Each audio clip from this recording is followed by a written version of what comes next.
Did you know that I am fairly arachnophobic? I know it's a weird way to segue and start off this stream today, but it's true. And I know it's not like a super unusual thing to be that way, but the reason I'm mentioning that is literally like maybe, I don't know, 15 minutes before going live, I look across this room, and you can't really see it, but up, it's a fairly highish ceiling. I don't know how high it is, like 10 feet maybe. Um, and there's like this mold, this crown molding. You can kind of see. Hold on, I'm confused because I don't normally have my camera mirrored. You can't even really see it. It's kind of right here, a little bit of that crown kind of molding. It's also up on the ceiling. There's a spider just kind of under. In this room, they like to hang out under it. I don't know why. It's not like there's any shielding. They just like being under it. So it's like, okay, you can't really hit them there or get rid of them if you like kill them. But they kind of hang out there, and I'm like, well, can't do much about it. Kind of sucks. I don't like it, but it's not close to me. It's like all the way over here in the back corner. It's not close to me.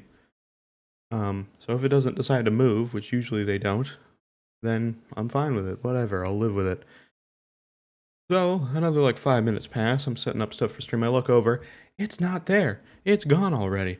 I'm like, oh, that's not good. Never mind. I can't deal with that.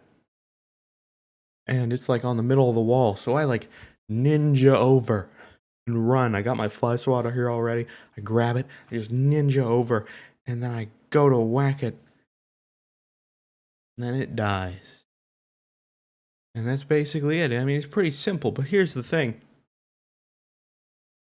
The worst thing to do, because here's the thing, I whacked it, but I waited, I hesitated for like a second. I always do. Because I'm like, if you miss, it's way worse. Because then the spider will freak out, run away, you won't find it, and then you'll find it later in a completely different location.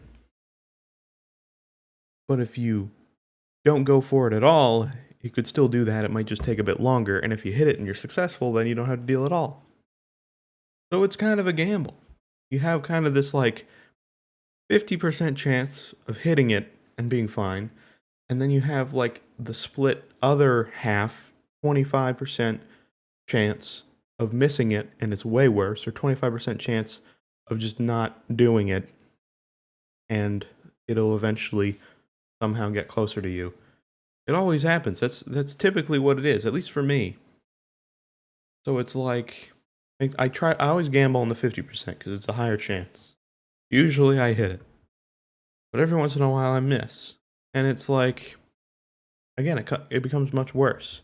This time I got it easy, but like I had a spider of similar size. Here's the thing too, spiders around this area, size wise, are like, I say about like this, yay, but then their body's like that and their legs just span out from there. So I mean, it's not that bad, and they're not like thick. They're pretty thin spiders we have, so it's not too bad, right? Like that's the worst we usually get. But you will occasionally. I'll mention that in a second. But okay, so I had a spider about that size. Its body was about like that. That was the one that I saw there, and it went leg span, so its legs are like that long on each side. And its body was fairly tiny. Nothing too bad. Not pleasantly a nice size.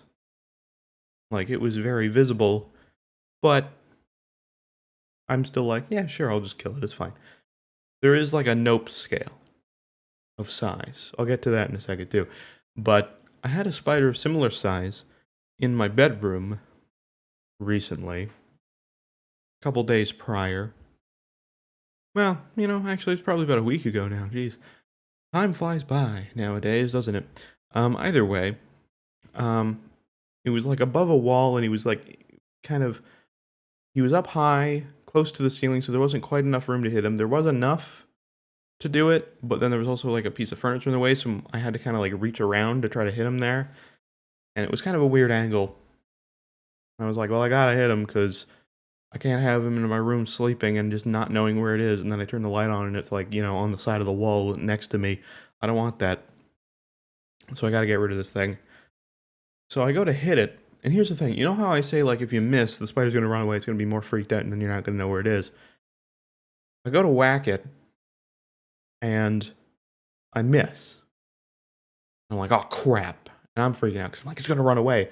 All it did was take, like, it was just on the wall, like this. Like, say it was here on me. Not that I want it to be, but it's just, like, sitting here, and I hit it. I go to hit it, and it's, like, here. Like, I almost hit it, but I miss it. And then it just goes, like, and that's it. It just vanishes. Or not vanishes. It just, like, takes 2 steps back, and that's it. Like, really calmly, too. It didn't do it fast. It didn't go, like, it was, like, boop, boop. And that was it. I was like, okay. And then I whacked again and killed it. And I'm like, what? Usually you run away for, like, the self... like, you know, you want to, I can't think of the word, so I'm trying to think. I can't think of the word, but you know, you don't want to die. An animal, a creature of any sort probably doesn't want to die. So usually it's going to be like, okay, fight or flight kind of thing. Most spiders have flight. Actually, any spider I've seen has flight. But this one it didn't have a fight. It didn't have a flight either. It didn't have either end. It hesitated a little bit. It went like, you know, like this, but then it was just like, it was more like a screw off. This is where I am. And then I killed it.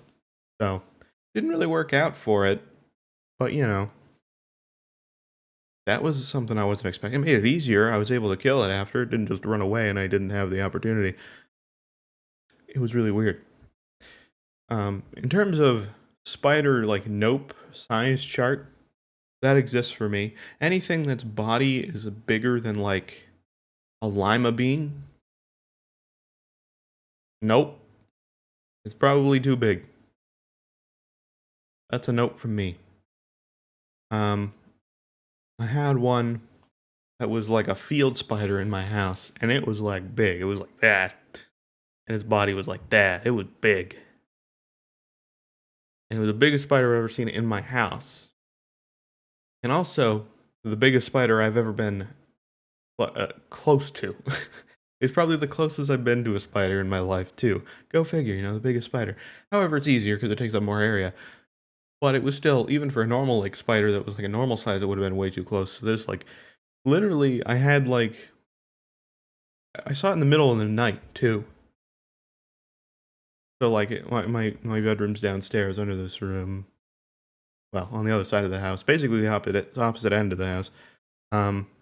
So it's like, downstairs, I go to the bathroom. And it's in the door frame. And I go to turn on the light. So, like, the door frame's here, right? And I go to turn the light on. And I go to flip the switch, and my arm's here, and the door frame's here, and it's, like, sitting on the door frame. So, like, I'm around the spider, and it's just sitting there. I didn't see it for a second, because it was dark. And I saw it, and I just saw its legs stick out at me, just like, yeah. And I'm like, eh. Not like that. I was more like, ah! And I ran away. Either way, I was like, I don't know where it went. It's clearly very mobile, because it was moving towards me. I'm like, screw that. But I had to go pee. And that was the only bathroom.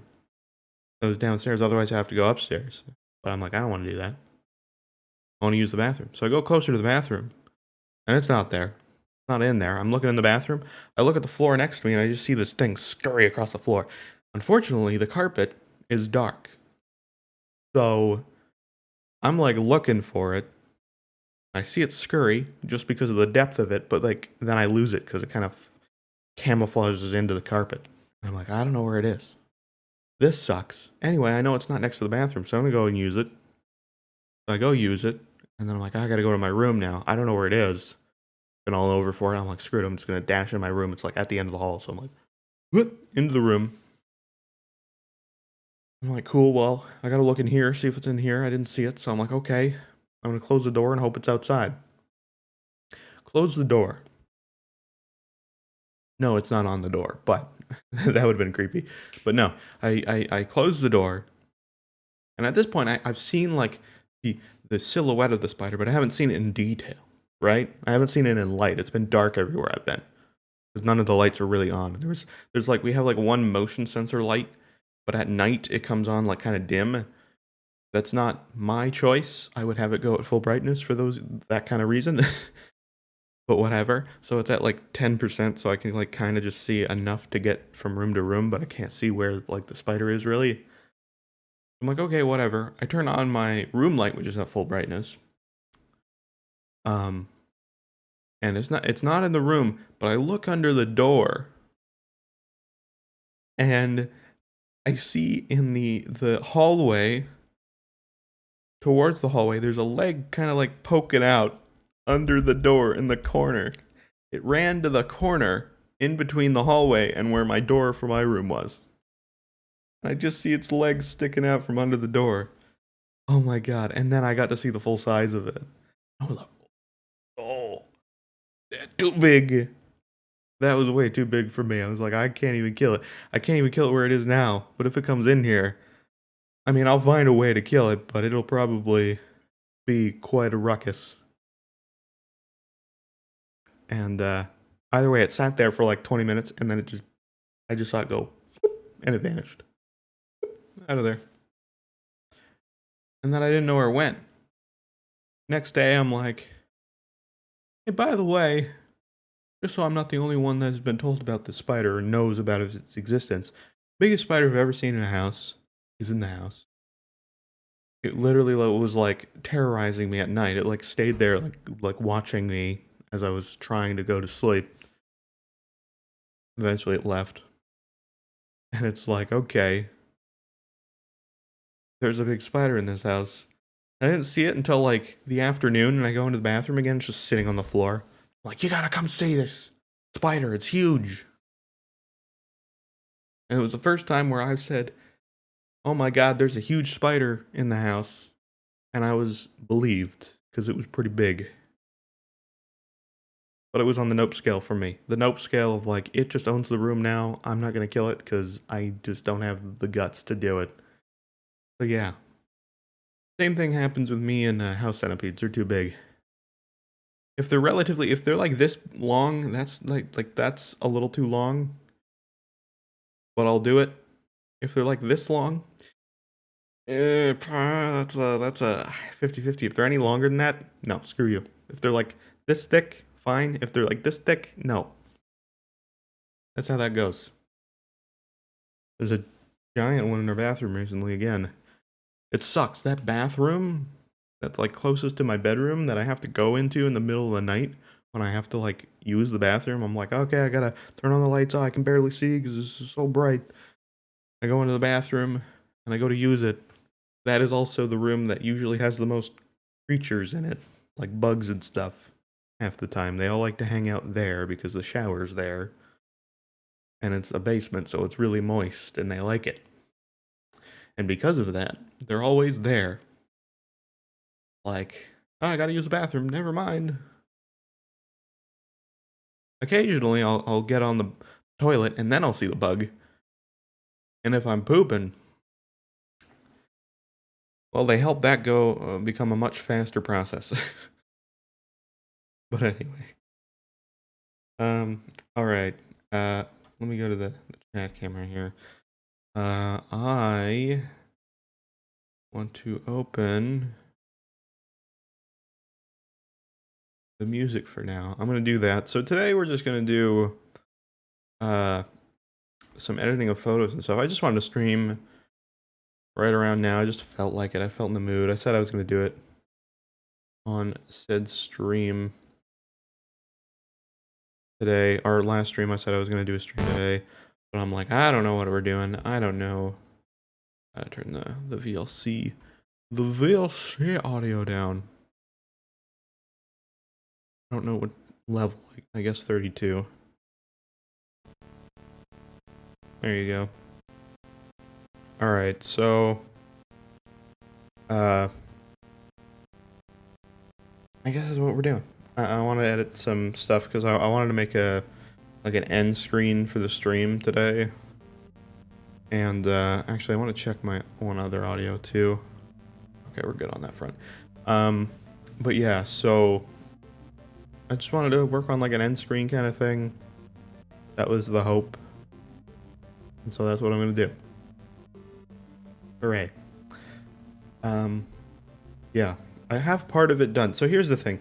So for the end of stream screen, well, okay, I have to open Photoshop first, so let me do that.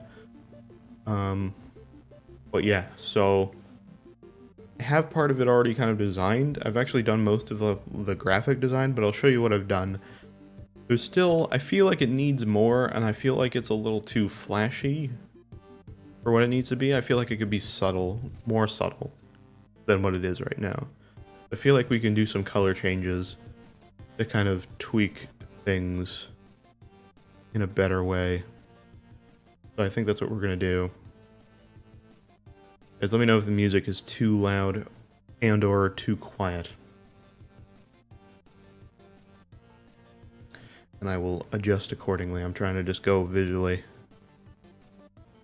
Yeah, so I made this like cobblestone kind of like graphic thing that I wanted to use. And I changed it a lot. So here it is here. Oops, the Elgato's on.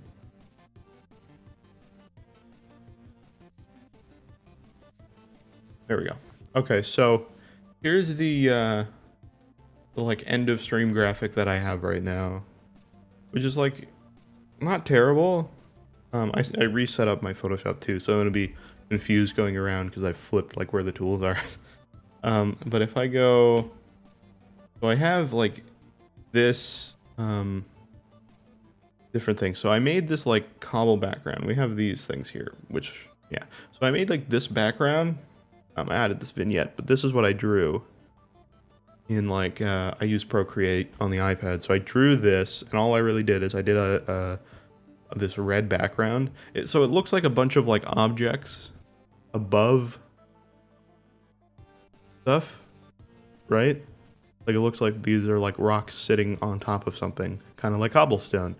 But what's actually going on here is, I guess, a bit of an optical illusion. Not really.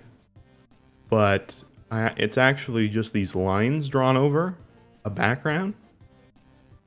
And then, so that was drawn in black, pure black.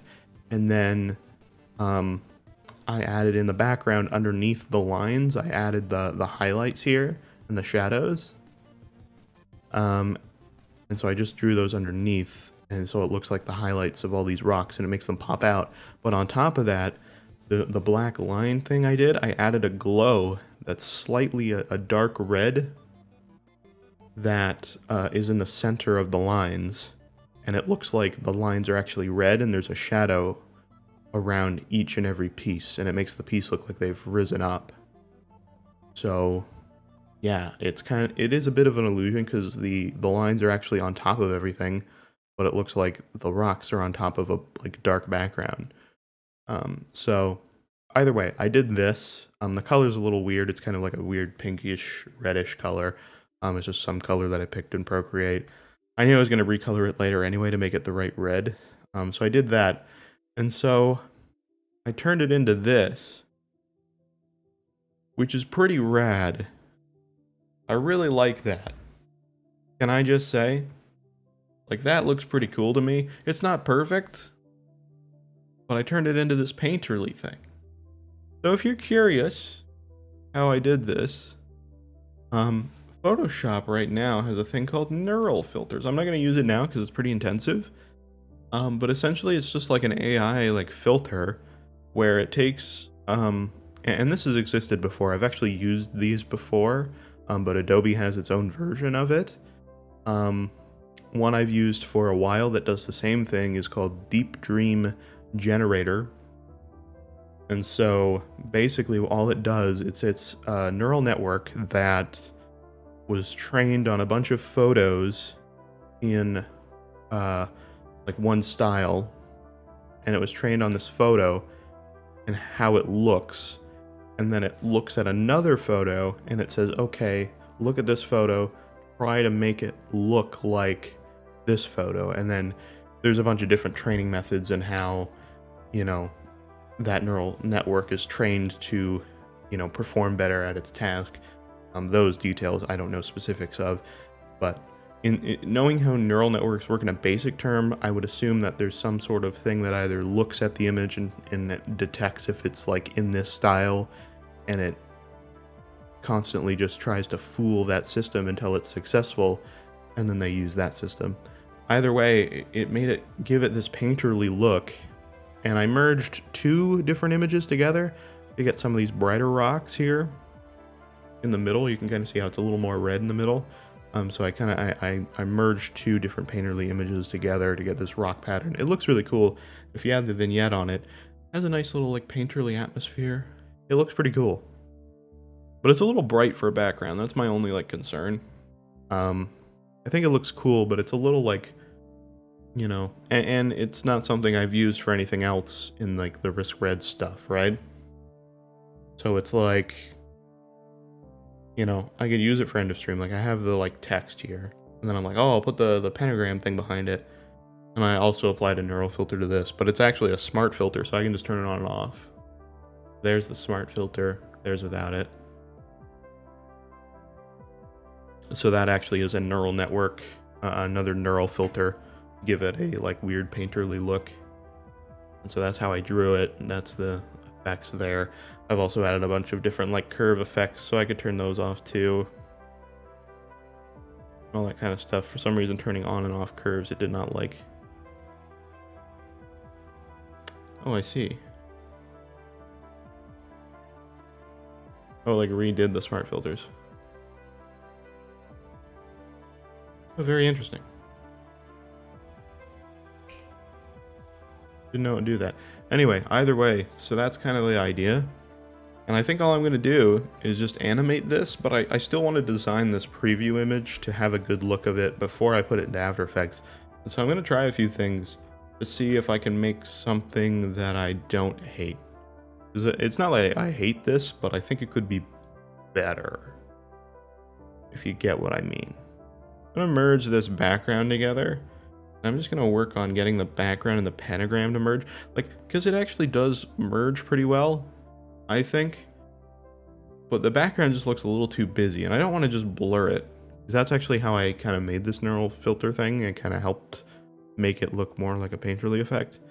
And I don't want to just be like, oh, I'm just going to go here and be like, I don't know, lens blur, and then blur it, like, because then it loses that painterly look detail. I could have just avoided doing that, right? Even though it works, I don't want to have to do that, right? So I'm going to try to avoid that, because I like the painterly look. I like that coming out. And then it's like, what else do I do then? And there's multiple things I could do. One, it could be a color difference. That really helps.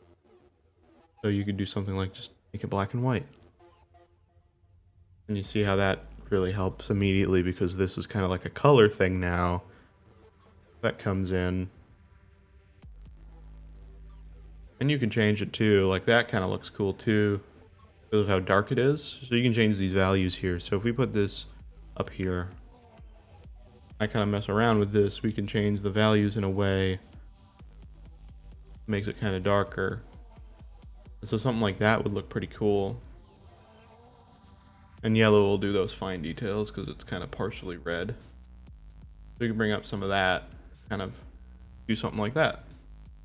So it goes from that kind of red color to this kind of darker gray. Now the highlights are pretty bright. However, we can still affect that. We can go up here to the curves here and just pay attention to some of these white values here. If we bring the top down, then it'll start to bring all the whites down. They're a lot more subtle. Then we can bring up the middle here, and that'll kind of level things out to be like a similar level. The whites are still going to be like, you know, fairly bright because of just the way naturally that how like contrasted they are with everything. It's kind of hard to make it not have this hard white edge because of the way that the image is. So I'd leave it something like that. That looks better to me. And then what I think I'd do is I'd do one other thing where I would do a blur, I'd do like a radial blur. Or actually, you know what I'd do? I would do a blur that would be like an iris blur but inverted. And I don't actually know if I can invert this. Be cool if I could. That's ideally what I'd like to have. If I'm able to do that, that's what I want to do. But again, I don't actually know if I can do that.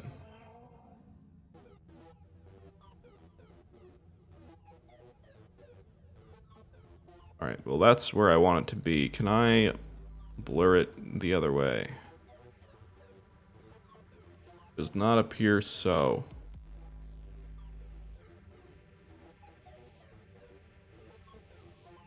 Yes, no, it does not appear that I can do that.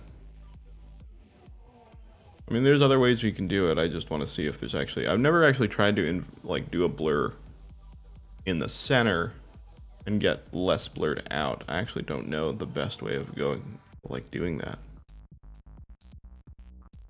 You could do that. A radial blur is kind of like the outside. It's the opposite direction. You can do a shape blur. Would that do it?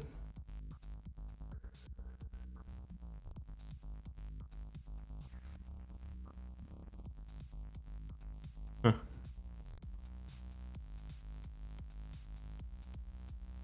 Oh, I understand. No, I don't want that either. Yeah, it's kind of weird. Well, I'll do it the way that I know will work. Not exactly what I want to do, but I guess that'll work. Maybe.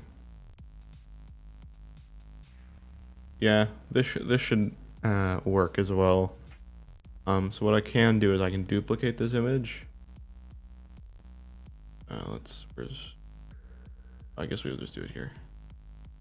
I'm still in the After Effects state of mind because After Effects is really weird with duplicating. So what we could do here is just do a lens blur. Probably not as extreme as we had it set. Yeah, that's a little much. Something like that, maybe. And then we gotta turn the contrast up a little bit because lens blur likes to lose value in the contrast for some reason. Not really sure why that is, but it does do that, which is really peculiar, actually. But yeah. Okay, so really all you need to do is just go to the brush settings and set this to a high brush, something like 1000 something, and then just erase the sides.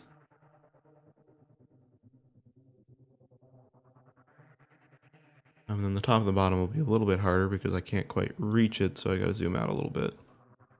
But that's okay. Because I just wanted to be blurred under the pentagram. I don't want the detail to be there. That's all I really wanted. And so that's going to make it look a little... Like if I remove the pentagram here, yeah, it's kind of blurred now. Not a whole lot. That's just going to help some of these background colors pop a little bit.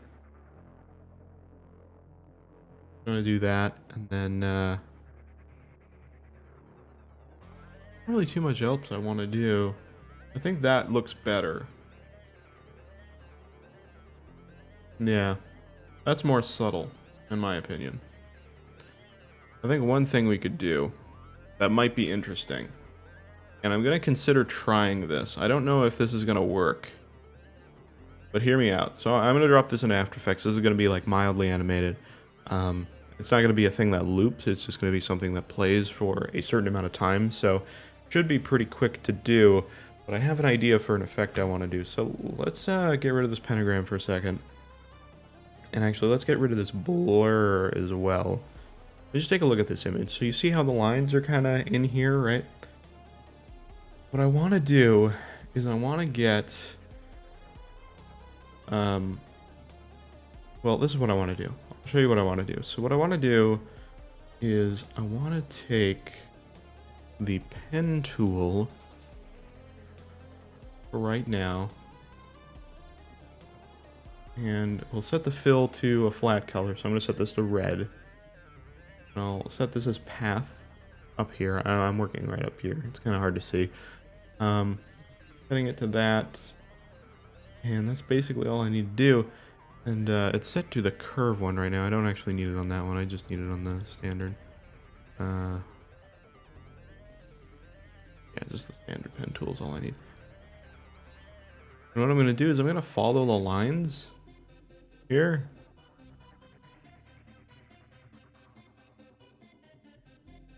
I'm just literally going to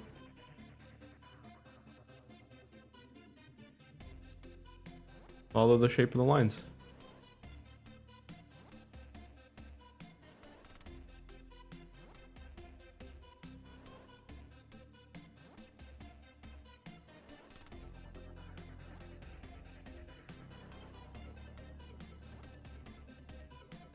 I'm going to try not to connect any of these, actually. I think that'll be the better way to do this. Hard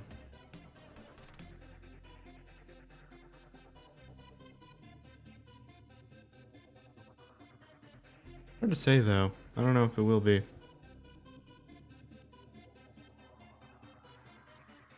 Well, let's see. Maybe we might have to do this in multiple objects, actually.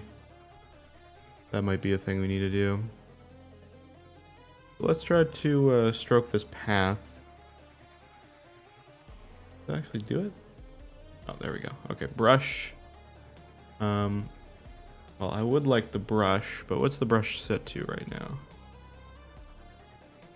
I don't want it to be, I want it to be hard round. I don't want it that thick. I want it like, you know, maybe like a 10.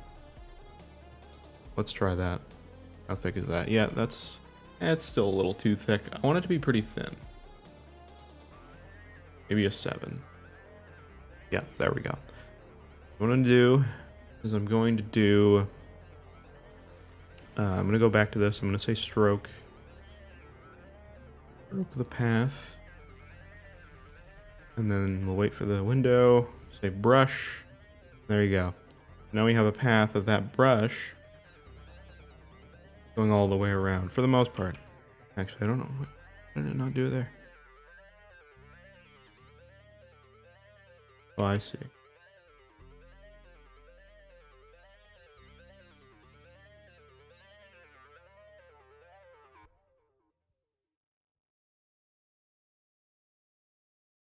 I understand. I gotta move this separately. I was wondering what was going on there. Okay, so now we'll do stroke path. Try that again. There we go. So now we have the path kind of partially stroked. So we're going to need to do that multiple times for all of this stuff. So then we just kind of keep doing it for each path that's here. I'm going to try to do them in the biggest chunks I can.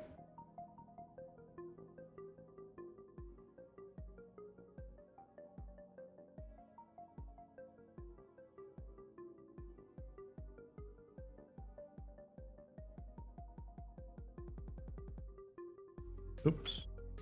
I wanted to remove it. For some reason, it likes to remove them. All right, so let's do another one.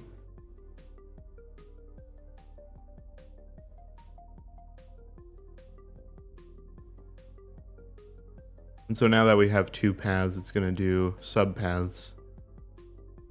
Totally fine. That I was aware of. And so yeah, I'm going to do that. So what I'm going to use this for, the plan anyway, is I'm hoping to be able to use this in a way that's like, okay, we're going to be able to do a glow to this path. We're going to blur this path once we're done it, I think a little bit maybe. Not sure yet on that front, actually.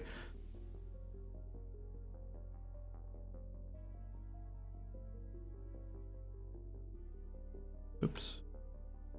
But yeah, so then what we'll be able to do is add a glow to this in After Effects and kind of like dial up the opacity as we go.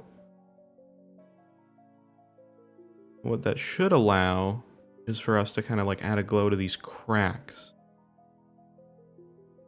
That might look a little bit like a sort of lava effect or something, kind of coming up from the cracks. Something like that. I think it would look really cool. I wanted to connect it. Go. Drag that up to there. And stroke subpath. Boom, look at that. It's looking pretty good. We're getting all our paths kind of figured out. We're not quite ideally in the right spot yet. We still have to connect some of the in-betweens, but once we get this done, then we can try that effect.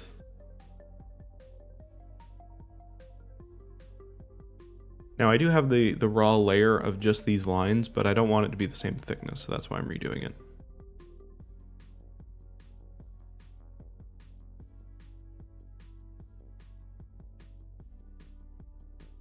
Okay, so let's do... Oh, we're still connected to that. How are we connected to that? Well, okay. I don't want to be connected to that. There we go.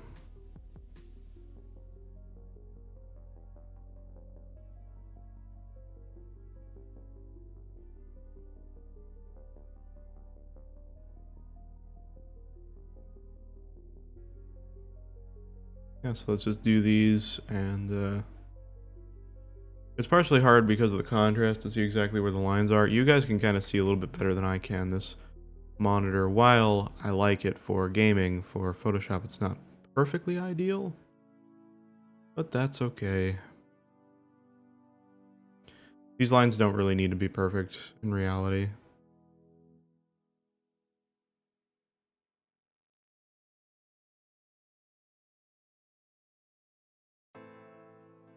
Whoop. Somebody rang the doorbell. I'm not answering that because that's not for me. I don't think anyway, unless my lights showed up today, but I don't think they've even shipped.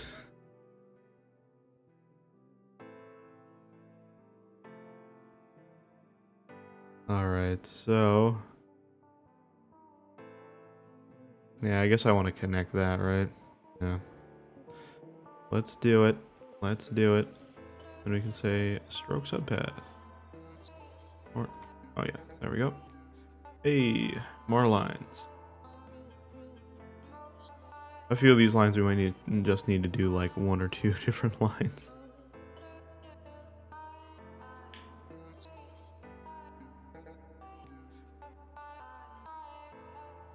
There we go.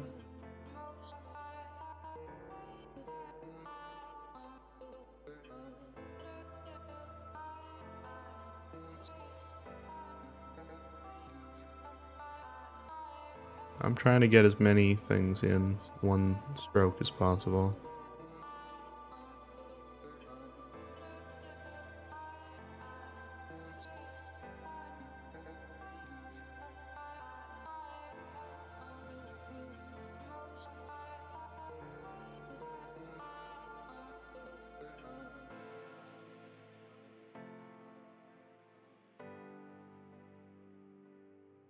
Right? Here's the thing, we might be able to draw some of the lines too manually. Not that I want to have to do that. I don't really want to. But if we have to, we have to. This one's weird. This one kind of arches up and then back down.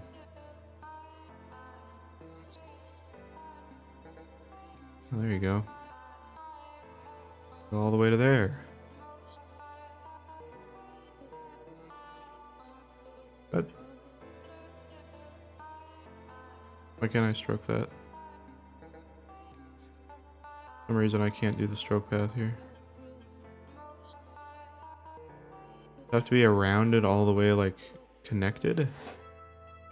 Hold on. Why can't I stroke the subpath? I'm confused. I should be able to do it. Huh?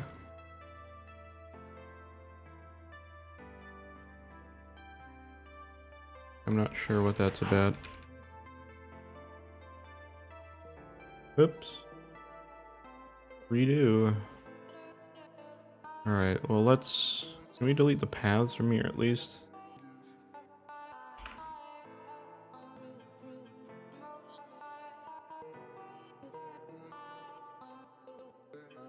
Something.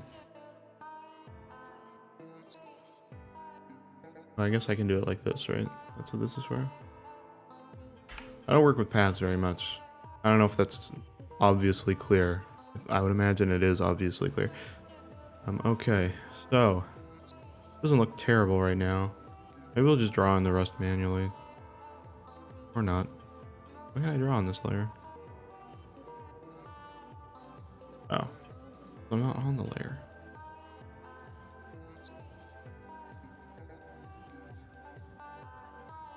Yeah, now it's gonna look bad. It's not gonna have that straight line aesthetic that I have right now. Alright. Let's just try to go through and do as many lines as we can. And hopefully the stroke path option's available now. I don't know why it vanished on us. Shouldn't have. I guess that's it. Alright, it's back. For whatever reason. Might be a cap on how many we can do.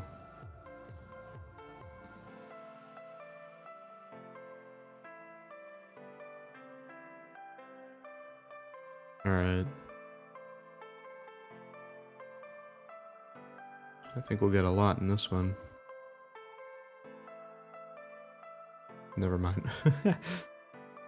I'm like, oh my god, look at how many paths we're getting. Okay, now I can't stroke the subpath. So do I have to do like per line basis? That's annoying. Okay, what if I do it now?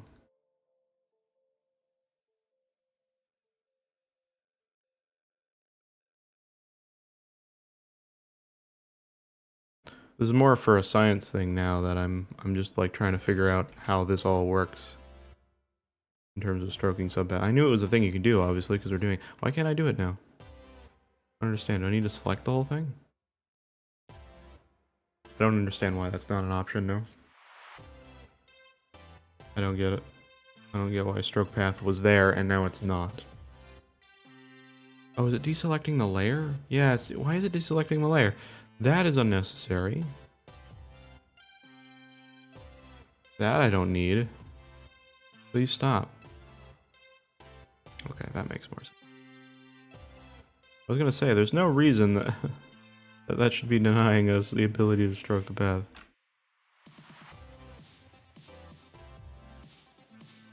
Yeah, because now the layer's not selected, but then you have to reselect the layer, and then we're fine. That's so stupid.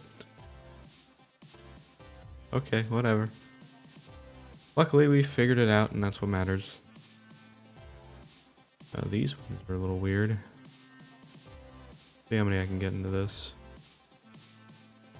I think I might be able to cheat this one and kind of like do this and then go down.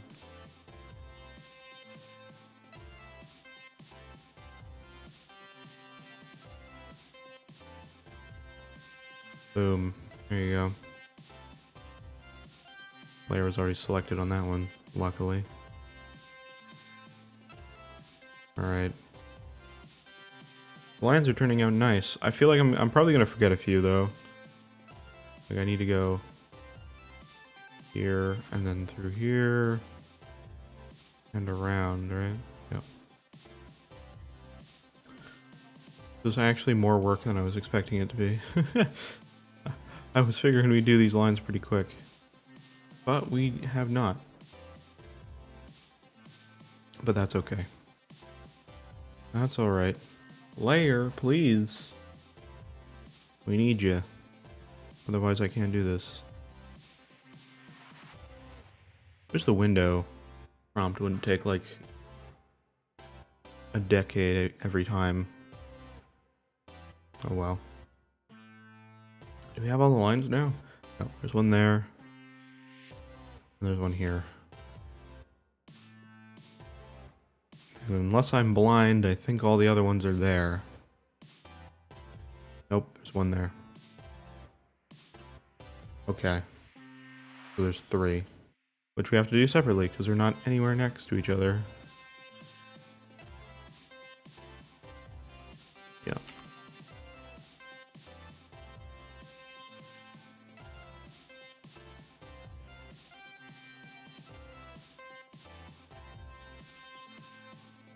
There we go.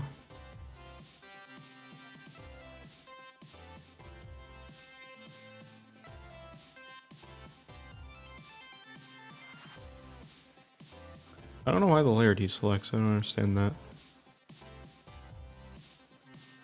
Never understood that. I figured like the pen tool should just work like everything else and be constantly selected on whichever layer you're on.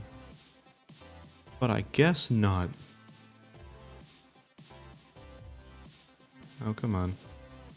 It was not on the, and the layer is deselected. Come on.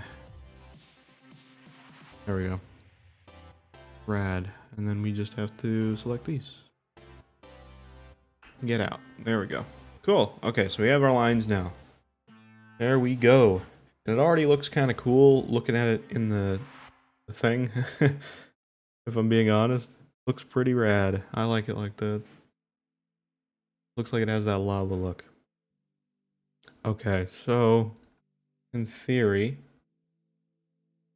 I blur this a little bit. Just a little bit, not a lot. Something like this.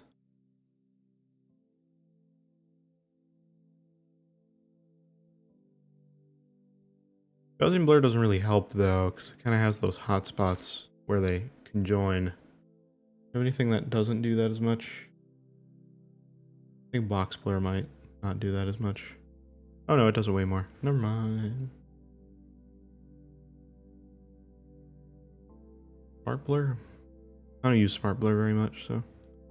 Quality. Hi, dude!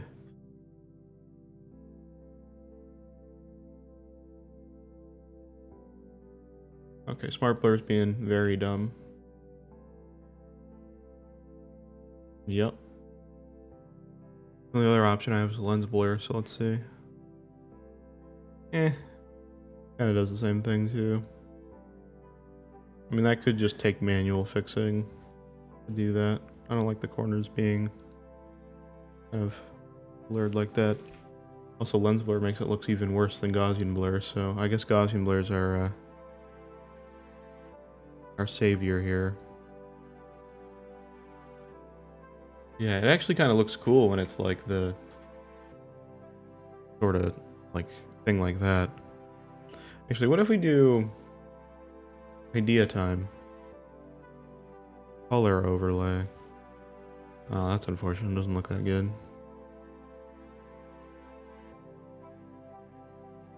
Well, actually, you know what we could do? Hold on. Duplicate it. In theory. Yeah, duplicate it a couple times, and then duplicate it one more time. And then do a lumosity or something, right?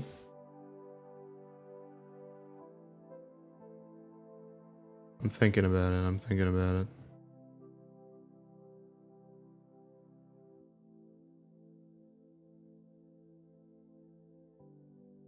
Then you got that kind of rocky look. Doesn't look very good though, in reality. One looks cool, it's got like that subtle bit of color, you know?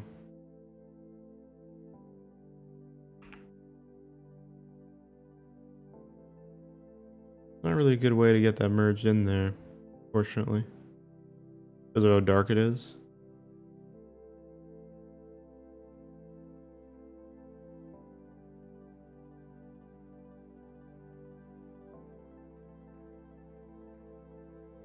The color is cool, but the rest of them don't really do what I'm looking for.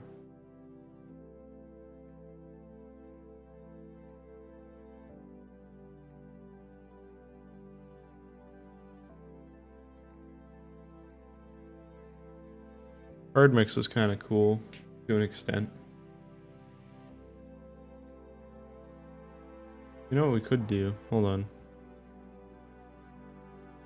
Filter gallery. Here's the thing, you're gonna look a lot at like things like this and kind of just try to figure out like what the best way of doing stuff like this is.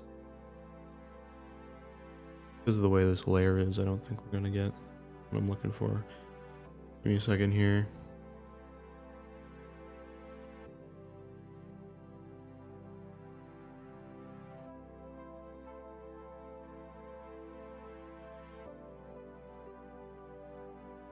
Right before the blur. duplicate this layer for now.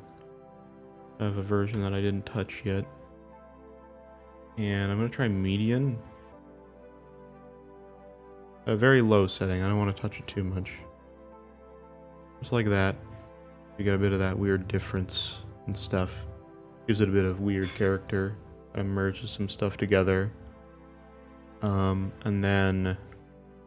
let's see here. I feel like we could almost merge it with this like simple line in a way. Like maybe we could do is just add a stroke around it or something. That's like this same kind of red color.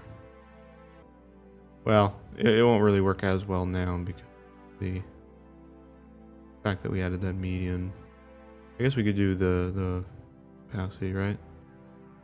Then we could do like a color overlay or gradient, whatever. And what's the stroke color? EC.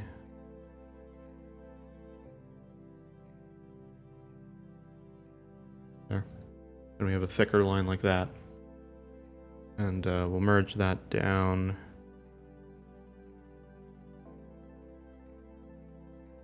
And then we could do stylize oil paint.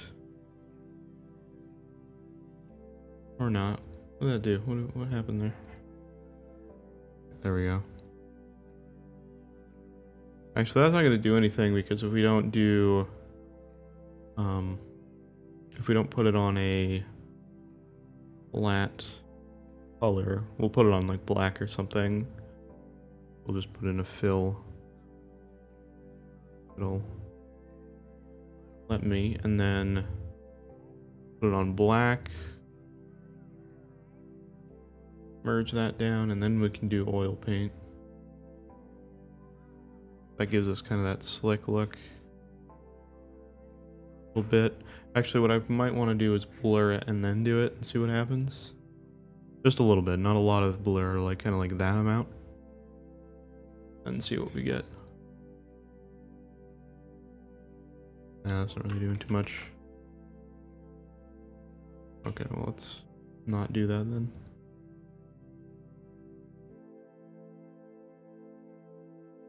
Ooh, that's a cool look. A little bright, but it like really goes into the texture well. That does too. It's a little too crisp though. That's the only thing I don't like about that. Almost a little too bright. Ooh. Ooh, ooh, ooh. What was that? Color. Color looks good. We still gotta blur it though.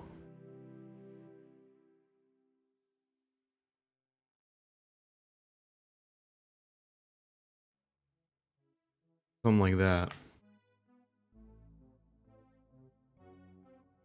I feel like maybe we need to drop it under the vignette. Something like that, maybe. I don't know. It's a weird kind of mix because it's like, you know,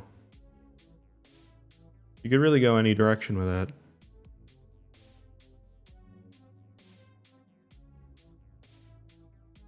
Like a kind of... okay. It's kind of weird because it's one of those things where I was looking at this, I'm like, what the heck? I have to clean this up a little bit because of the fact that there's like little artifacts here. I guess we can merge these together, right? Little artifacts on the edges we need to clean up here. Don't look good because it's way too bright.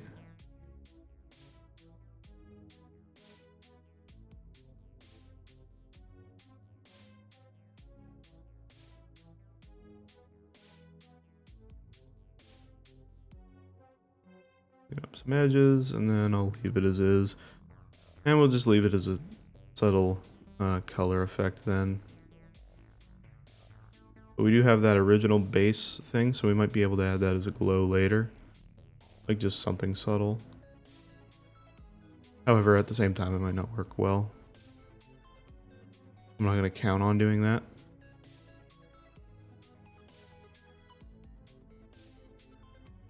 Coconut.jpg.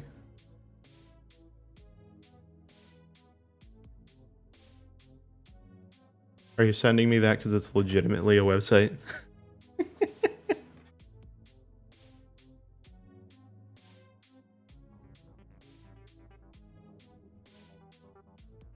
I have not heard of it, actually. Alright. It's stream safe, hopefully.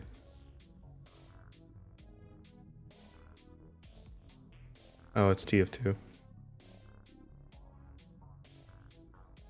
Wait, really? Is this the actual image, or is this something else?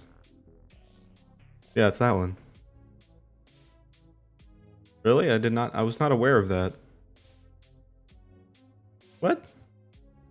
What is that? What?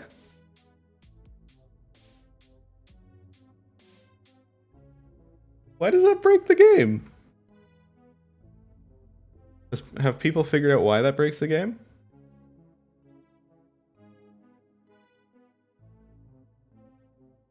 I mean, I'm not gonna go on the deep dive, but what the heck? Yeah. How does a J? Well, my thought is deleting a JPEG. I don't think it's because of the image itself. I think it's because something references the coconut image, and for some reason that breaks a line that breaks the game, like a line of code. That would be my first theory.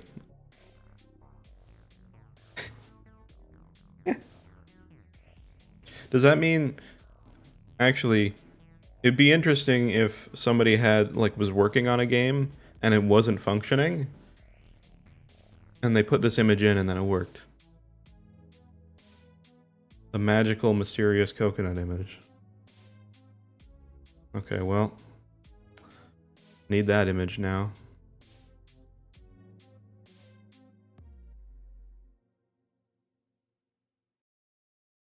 I gotta have it. If it's a cursed image, I gotta have a copy of it.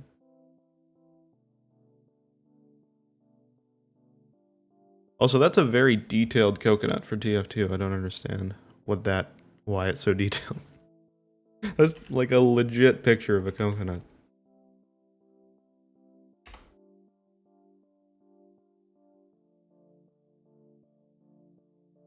I deleted coconut and lived. Congratulations. Did you actually, or are you just making that claim because...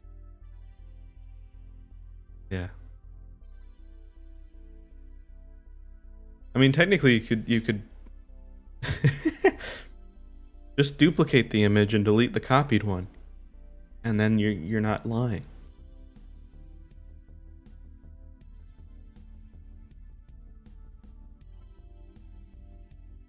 Yeah, that's the other thing. Is like, where is that? I mean, it's source, so you'd have to like open up the VMF that it's in, likely. Or it'd be a VMF or VTF. No, it'd be a VMF. Okay. I don't want to save that yet. I just want to save the project file. Okay, so there's that.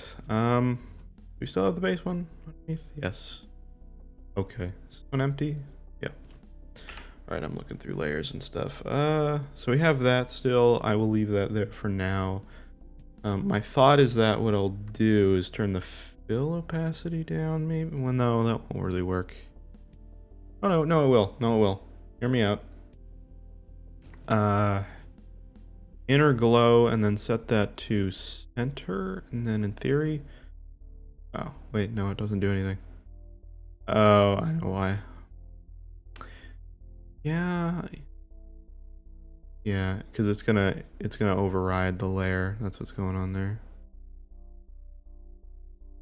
And that's gonna do that. Oh wait, it's inner glow. No, sorry.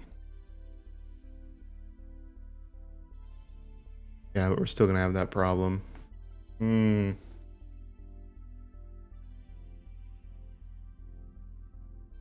I mean, we could leave it on. That's fine. At that point, we're probably just gonna max opacity anyway. So it's probably gonna be something where we have it like on linear dodge or something at like low opacity. Sorry, not the glow itself, but the entire layer. They'd have this on like linear dodge or overlay or something. Yeah, we'd have it on like overlay. We'd set the glow to overlay or whatever. Well, you could dial up the thing and kind of, it's like a fake glow. It just comes in and it's like, ah. Also, it gets very massive.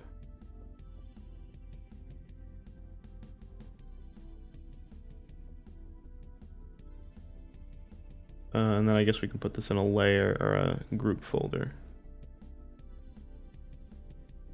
And just turn the whole opacity down. Yeah. Okay, I mean, that kind of adds that glow that I was looking for. It's a little jank, though. I guess we can add a bit of a tint to this kind of cobble texture then. That might help. We'll just do it with photo filter. Color. Red, please. Didn't want the color picker, thanks.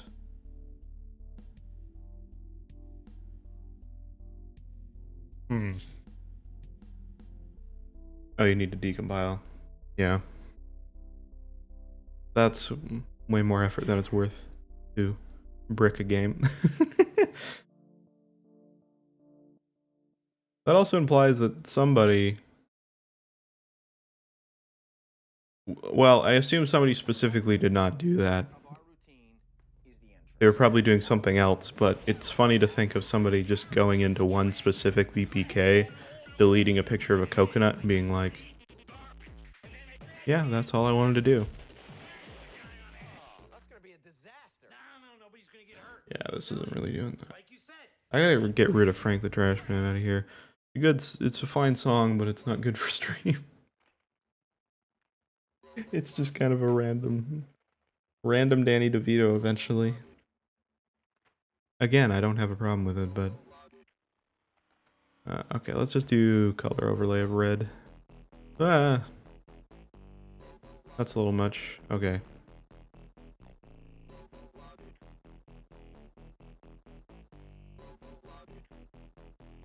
And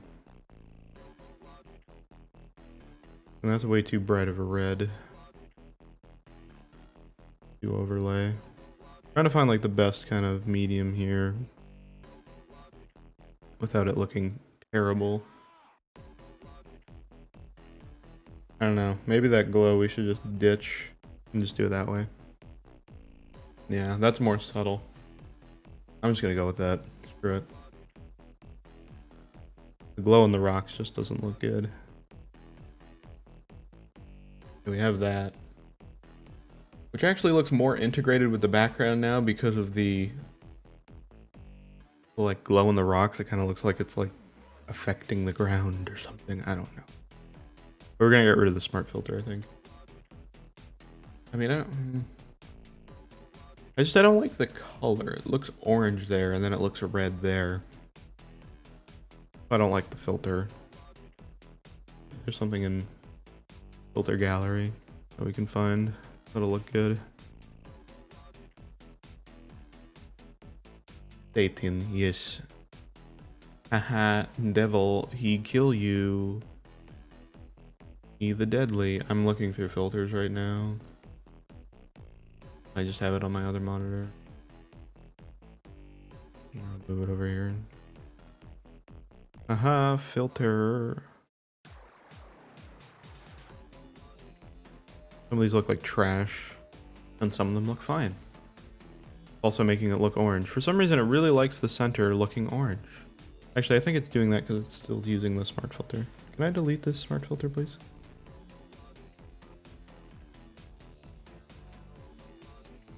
No, I didn't want to delete the filter mask. I wanted to delete the... There you go. Okay. Let's try it now. In theory, it shouldn't be orange. It probably still will be, though. Oh no, it's good. It was doing that. I also don't know why it's putting the thing over here, but whatever. Okay. Pentagram. Which filter is going to be the one that makes us look nicer? I actually don't hate that one. This one's a little too thick, but maybe if it was like this. Ooh.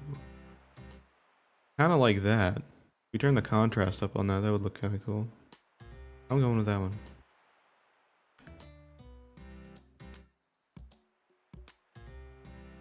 Ooh, there you go. Look at that. We add like a oil paint filter and it's all magically good. It's not actually terrible.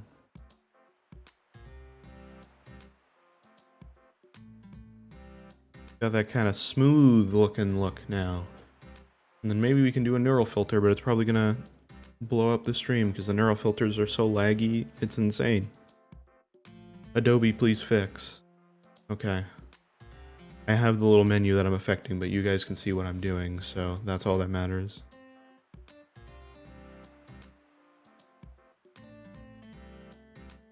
What cheerful music for...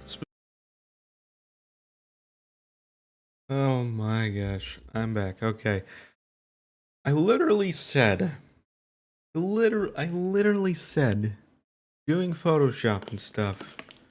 You know, we shouldn't use the neural filters because they're really laggy and all that kind of stuff. And I've even, had them crash on me and kind of screw up my computer, so we're not going to use it. And then here I go and click on the neural filters. And what do you think? What do you think happens?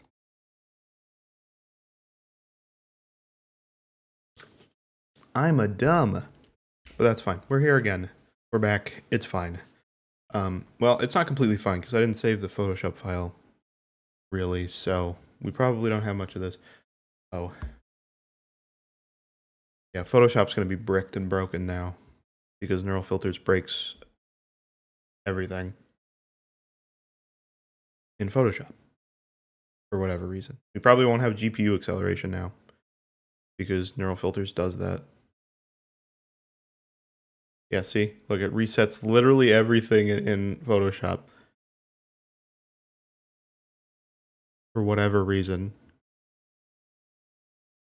It does not know what to do. And it doesn't know where the recent files are, so I have to look for this because I don't actually know. That's my artwork. I don't want to go in there. Hold on. I have to look for this. I don't know where I saved this file. I saved it somewhere. There it is. What did we save it as before it died? I don't remember.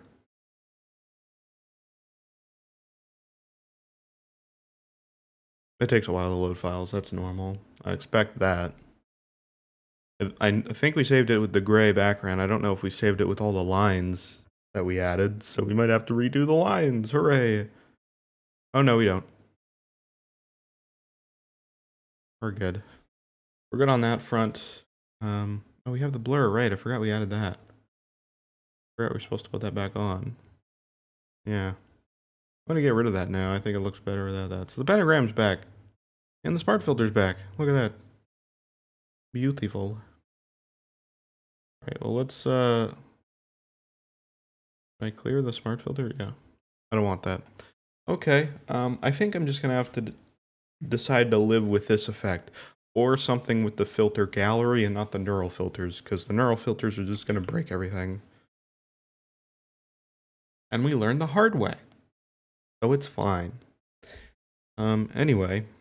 Luckily, I'm able to get the stream up after restarting my computer pretty quick, because normally I would have to like retweak all the Brio settings, but the camera here that we have now is just a camera that does stuff. You know?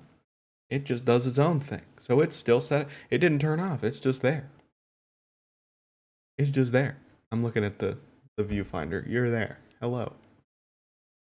So yeah, anyway. Cool beans. So yeah, I think we're just gonna have to live with it that way. And honestly, with the text on top, it actually doesn't look that bad. I kind of like it like that. I'll be honest. I kind of like it. I kind of like it. Maybe without the vignette, it looks good too. No, it doesn't. It doesn't. It looks better like that. Yeah, I'm all right with that. I'm all right with that. Okay. Yeah. Yeah. Okay. I think we'll leave it like that then. I have to label everything, which is pretty much all labeled. What is this? This is line color, and I'll label it like an American. You can't really see it anyway, so it doesn't matter. Vignette, pentagram, end of stream. Oh, and then what's this layer? Right, those are the, I don't know, OG lines. Cool. Okay, let's save that. Everything's in there. Now we can load it in After Effects, and we'll see how we go with that. I haven't really tried to do any After Effects on stream. Hopefully we don't die again. The computer needed a restart anyway. It was kind of running hot anyway when I started the initial stream. And then the neural filters didn't really help. It locked up like the entire computer. Also, I would need to install a new version of Render 96 because that's an old version. They've gone up like two entire versions since the last time that I did it. So I need to do that as well. After Effects. Rad. Let's get into it. Oh, look at that. Look at that cool dude being like, I don't know. I don't know how to do his move. He's like off to the side. Yeah. Yeah. The art for the Photoshop programs are very weird. But anyway. Okay. All right. Stay here.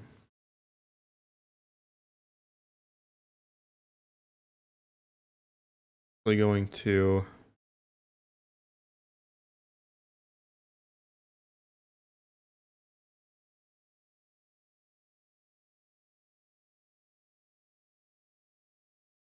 I want to do one thing really quick.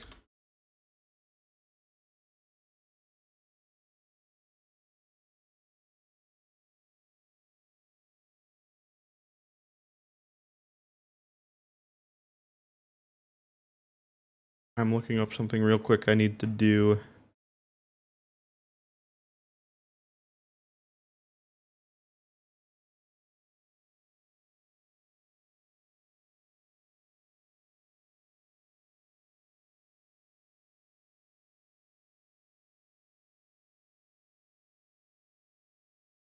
Okay, hold on.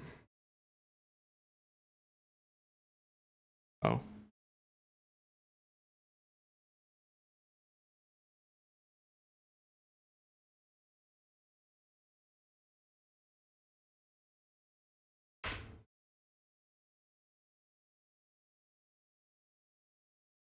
There we go. Okay, sweet. Sorry, I was doing something for Twitch, and I just wanted to get that done. Okay, cool. All right, all right. Oh yeah, we got a bunch of different things here. New project, I think. Because I think I want to put new particles over stuff. I think that'll be useful. So let's first get that image that we needed. And we're just going to load directly from the PSD. Let's see. Let's see. There we go. Boop. And then I want another thing. Oh, editable layer styles. Yep. All right, cool. You're gonna see that the strokes and the text are kind of weird. Realistically, I probably should have merged that in Photoshop, but we should be fine on the resolution. Shouldn't matter. Well, no, it shouldn't matter because if we render it at full 1080p, then it's fine. So I'm not gonna worry about it. We have the old pentagram too that looks kind of cool and cartoony. You know the one. There.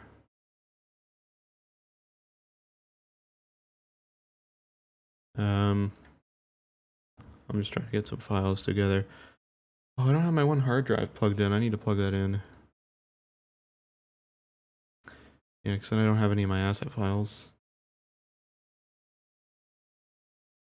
I guess I can plug that in. Okay, I'll do that in a second. Because that's where my assets are. You know, nice fire, nice smoke, nice fancy stuff. All that kind of stuff. I need to access that. Other than that, I think we're good.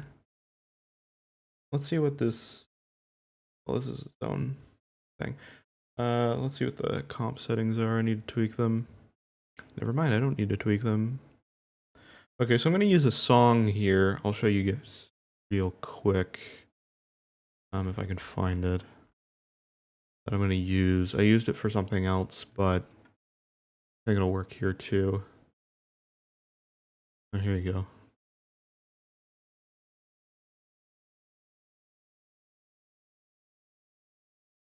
This isn't it, but here you go. All right. I had to play that. All right, so it's here. I think. Oh wait, no. I'm looking in folders right now, but I don't want to show everything in the folders here. Oh wait, where is it? I found the project file for it, but I need the wave. Oh, I called it something different for some reason. Intense drums. You want to hear intense drums? It's pretty rad. All right, hold on. I gotta actually turn on the audio now for desktop. Okay. Here's intense drums.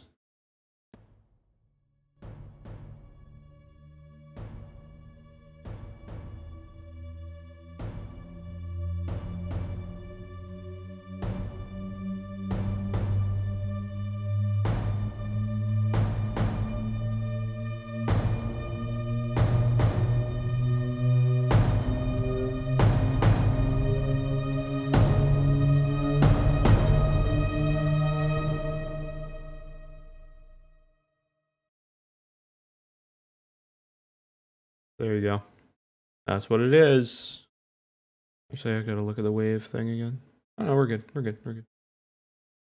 Okay. So yeah, that's that. I did that for a movie project. And it's not like perfect, but I think for the end of the stream, just as like a thing. How long is that file actually? How long is that song? I can't tell because how long is that? 3408. Okay, well we can do that. That's fine. I just want to. I actually just wanted it for the time. I'm not even gonna. I'm not even gonna worry about. You know, the actual audio in After Effects. I just want to get all the composition stuff to be the right thing. Oh, I see. So what was it? 3408. Yeah, we can do that. It'll end on a fade out anyway. That'll probably be like 4 seconds. That's how it was originally planned, I think, so should be fine. I can extend some of these images, because some of them are just straight up images, but some of these are comps. So I need to extend those comps as well. That's fine, we can do that. Really, the animations here in this actual file are not that complex. What I'm probably gonna do is I'm probably gonna have the background like blur a little bit over time, or something, maybe. With the pentagram as well. I think we'll merge those on top of each other, but the pentagram will be separately animated from the actual background.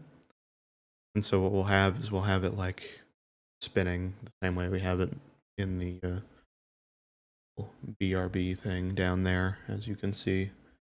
Cool. Hey, Steve, how's it going? Welcome to the stream. I was on earlier than the first 13 minutes, but my stream died. Because I said, hey, don't do that, it's going to kill the stream. If you're somebody that's streaming Photoshop stuff, and then I did it, because I'm stupid. I'm the best. Yeah, so, we're just working on stuff. We're working on stuff. It's not the end of stream, but this will be used for the end of stream, except for this stream, unless it renders out, but I'm not going to set that to render, because it'll probably take years if I have it while the stream's going. But yeah, so we're working on stuff, because why not? Mostly because I can't really do my proper gaming streams until my lighting stuff shows up, and I don't know how long that's going to be. Hopefully sooner than later. Save this project so that we don't lose it if the stream decides to die again. I was going to give it a complex name, but I think, we can just do that. Okay, so I'm going to plug in my hard drive. Give me a second.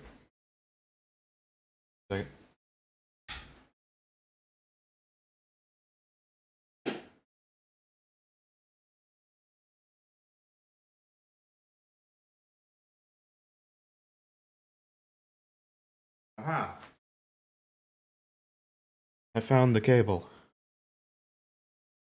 Found the cable. Here's my fancy hard drive. I'll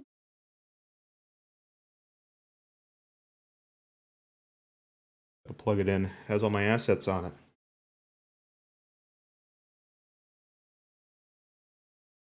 I have room on the top.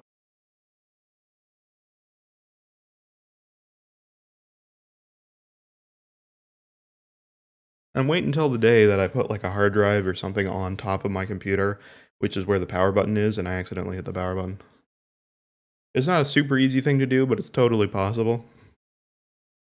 I'm waiting for that day. Hopefully that day is not on a stream. Because that would suck. We already had the thing turn off once, but that was a computer. Pretty hard crash too, literally everything locked up. It was the worst.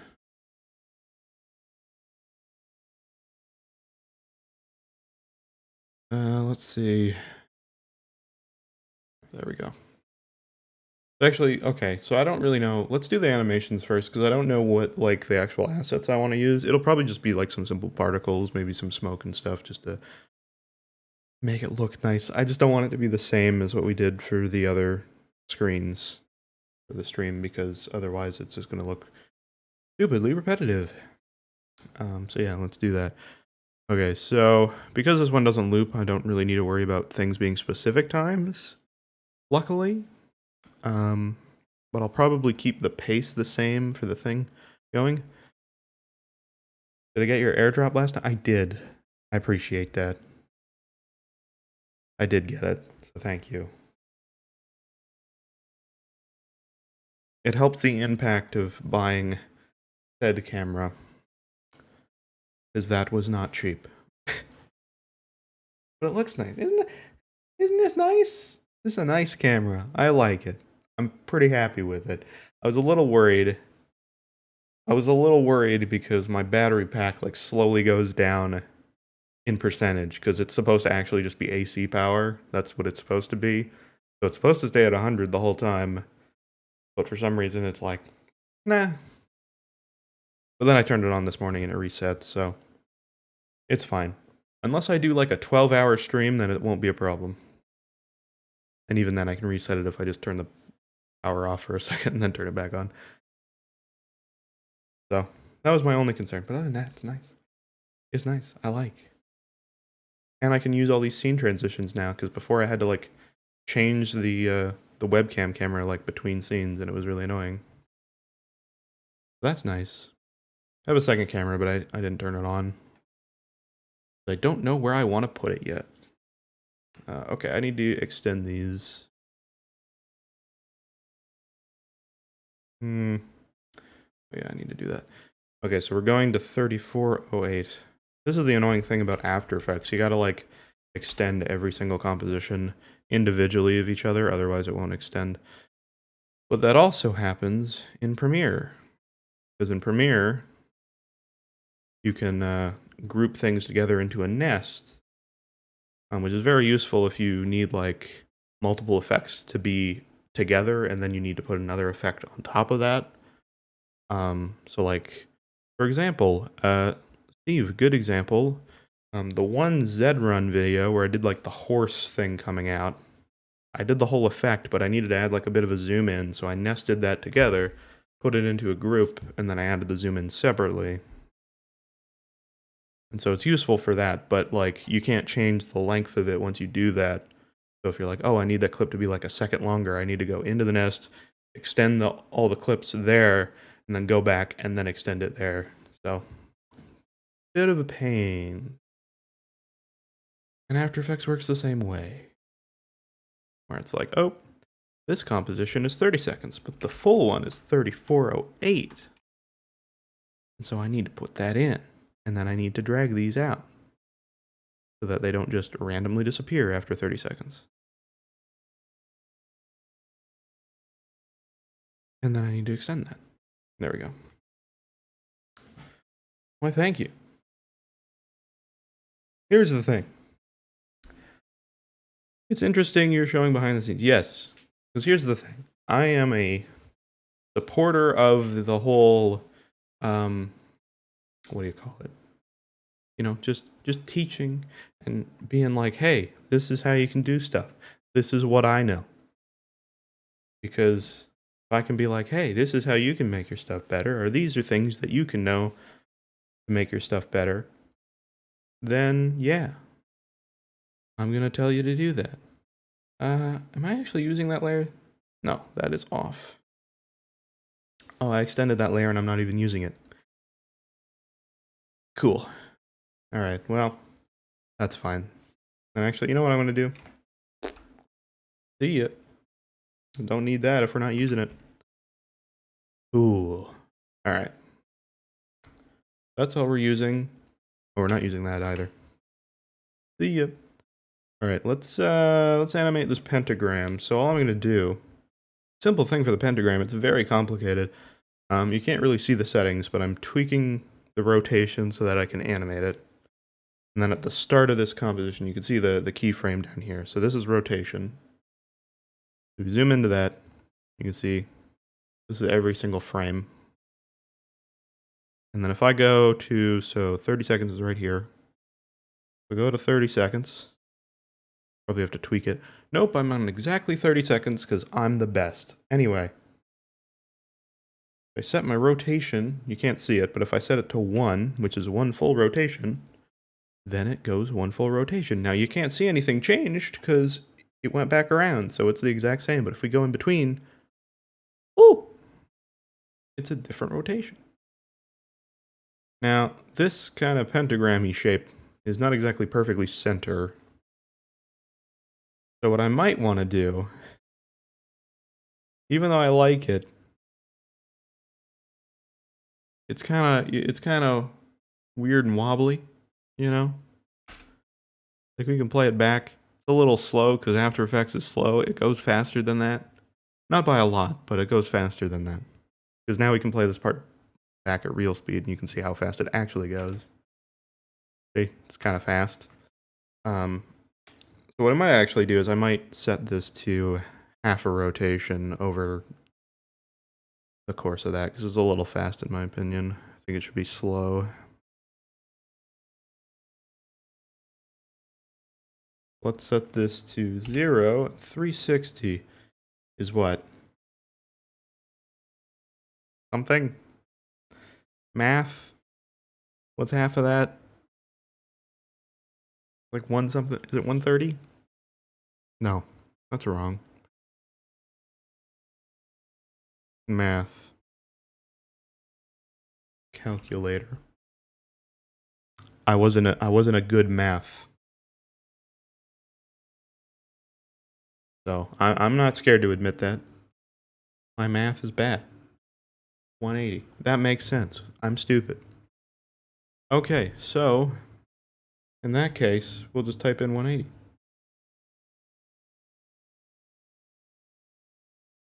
Wow, it's upside down, and now it's a normal star.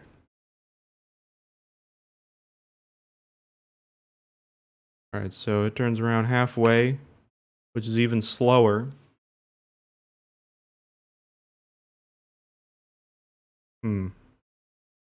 Now, in 4 seconds, how far does it turn? Actually, in 4 seconds and 8 frames, because we added an extra 4 seconds and 8 frames to the end of this, it went 24.8. So we have to add that to 180, which would be 204.8. Yes? Okay, so 204.8. And oops, I put that way too far. And I gotta add that to this literal last frame. so that it keeps the same speed rate. There we go. And this is where it'll start to fade out, so it doesn't really matter too much. But there you go. It spins around now. Here's the thing, though. I think I might want to replace this file. Let's try it with the other file we have, which is the other pentagram. It might not look good, and I know I'm not really using that for anything, but it might look good on the end of the stream. Who knows? Let's try it. There's no shame in trying things, especially when it's not hard to do. All right, so other pentagram, which is gigantic, so we need to kind of shrink that down, but we can do that. Okay. Whoop. Nice. Here's the thing, I don't actually hate that either. That's kind of nice, if I'm being honest. It's kind of good. I like it. Okay. I'll maybe put the scale up a little bit. I kind of like the glow of the other pentagram, but I don't want you to see the stuff. Okay, there you go. That's kind of nice. I don't know. I kind of like it, but I kind of hate it at the same time. I don't know how to explain that feeling, but that's the feeling I have. Maybe. Yeah. I have an idea. Never mind, I don't have an idea. I had an idea, I don't know. I was like, maybe we could blur it and have the text come forward over time. I don't know. Also, it's not upside down. We gotta rotate that. Rotation, 180. We gotta start on 180. Rip. Pentagram. Okay. Let's do that. Let's do 30 again. Actually, we don't need to do that. We could just say 204 right at the end. Nice. Just do 20408 and go straight to that. And it's all good. Why does this go to 31 seconds? Why is it all the way to... Oh, wait. I had brain fart. We went to 34, so let's go to 34. Put our frame there. There we go. So now it should have... If we go to 30 seconds, in theory, if I did my math right, it should be at 180 at 30. It's at 20108. Yep, I'm very right. Okay, anyway. So in theory, this one, if we just scroll through it quickly, it should just rotate on its same axis. Ooh, look at that. That's kind of cool.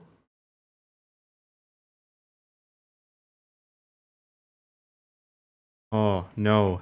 No rotation on that. I got it. I know what it should be. See how like the glow and the weird painterly effects going around? You see that? That's kind of rad. From the other pentagram being underneath. That's kind of cool. I kind of like that. That's subtle. That's subtle but cool. That's pretty cool. Maybe we could double that because of that. Since we don't see the other pentagram beneath, and because we're just using it as an effect, we could actually probably double the rate of that. I'm just going to set it to pure 1 all the way at the full, like 34 seconds or whatever it is. There we go. Woo, look at that. All right, that was not my intention, but it actually kind of looks cool. Okay, so let's do an effect here. Try to clean this one up because it's really like logo-y. And I want it to blend into the environment a little bit, if that makes sense. And I think all I'm going to really do to achieve that is just add a glow on the outside. So if we go to blending mode, or sorry, layer styles, we do inner glow, we can actually add a glow to this layer. Then we can just change the color, because that's an awful color. Change it to red or whatever we need it to be. Then we can change the size and everything, basically similar to Photoshop. The reason these exist is because it applies to Photoshop layers. So if we have a Photoshop layer, then we need to have the glow effect still applied. So that's how it deals with that. That's not terrible. That's not terrible. What we might also do is add an outer glow as well.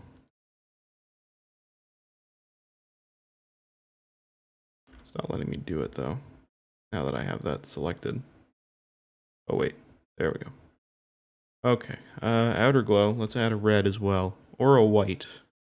One or the other. Okay, by default it's almost a white. I'm gonna make it like a reddish, not white, like something like that. And then we'll do our outer glow. There's a few effects I want to do too to the text here too,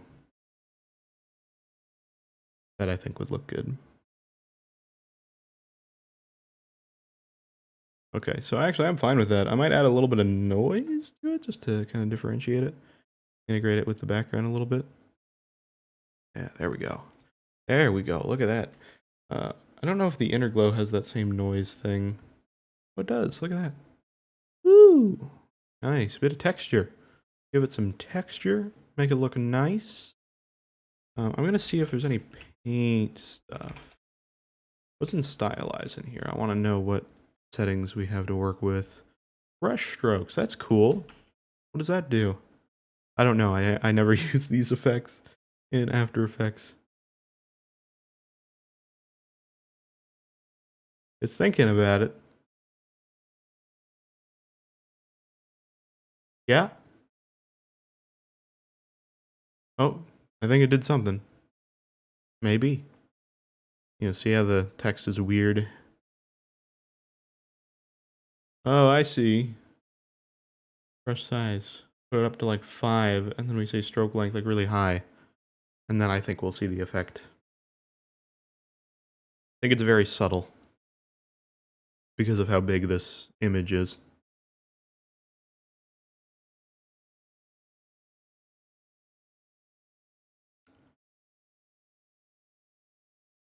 Really thinking about it. Alright. Okay, I guess we won't use brush strokes because it's taking like years to figure out what it wants to do. Alright, let's pretend that that wasn't a thing.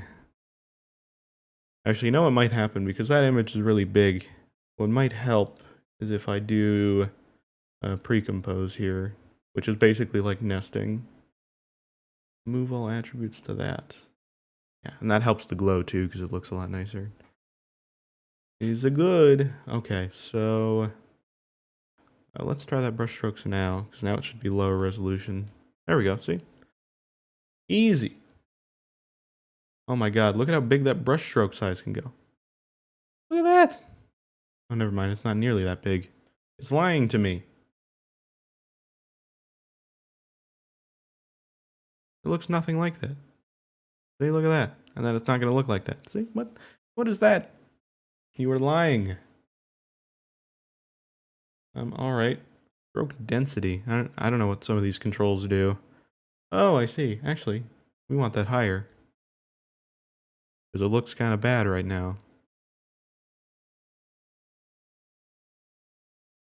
I don't know. I'm trying things. Ooh, that's kind of cool. It's still a little weird. The 2. Stroke randomness. Oh yeah, 2 for sure. We're just setting everything to the max at this point. And also, we need to set this to the same angle that the brush strokes in the background are, which is like something like close to 90. Slightly down. Alright, now it's taking a while because all the settings are maxed out. I'm gonna wait, I want to see what it looks like. Looks like garbage. Alright. Usually the stylized things in this look like garbage anyway, but I was curious. I wanted to know. I don't know what this does, so I'm curious. What does cartoon do to an image that already looks like cartoon? Oh, I see. Yeah, cartoon's awful. Alright. Well, we'll just use it like that. What I want to do is also apply to the end of stream thing. I want to apply some layer styles. I had layer styles, and they're not here now. I had like 3 drop shadows. So I guess I'm going to have to add the drop shadows back. Fine by me. Alright, so distance. Okay, so no distance. We'll put it right behind. And then the size should be something like that. It's gonna be hard to tweak this because I don't really know. Because the stroke effect is gonna make this like a nightmare.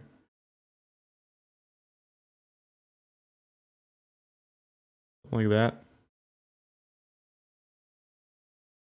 And then can we just duplicate this effect, please? That'd be great. Ooh. No. Never mind, that just affects that. You know, I'd love to be able to just duplicate that multiple times. But I guess I'm not allowed. That's fine. We can add a few. We'll add like 3 drop shadows and then it'll look really nice. Oh, it overrides it. Does it actually? Oh yeah, it does. Huh.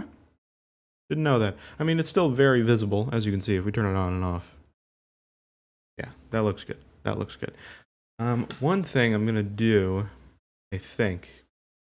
I don't know if I'm going to do it. Maybe I will. Yeah, you know what? I'm gonna do it. So what you can do here, a little thing I like to do, I like to add depth to everything. I've talked about this in the last stream we did with Photoshop. But I like to add depth. And one good way to do that is adding a tilt shift blur. And so I have these effects here. It's RG Universe, Red Giant. If you're curious, they have a little thing called RG Universe. These are outdated versions now, but what you can do is you can go to Stylize here, and there's a thing called riskRED. I'm not going to use it here right now, because I'm still going to animate some stuff, but I can do it before really affecting this. So I can say, do this, right? Or I can actually make a new composition. That's actually an easier way to do it. I can go here and I can say final output is usually what I call it when it's the like final thing I need to render. Makes it easy to remember what I need to actually render.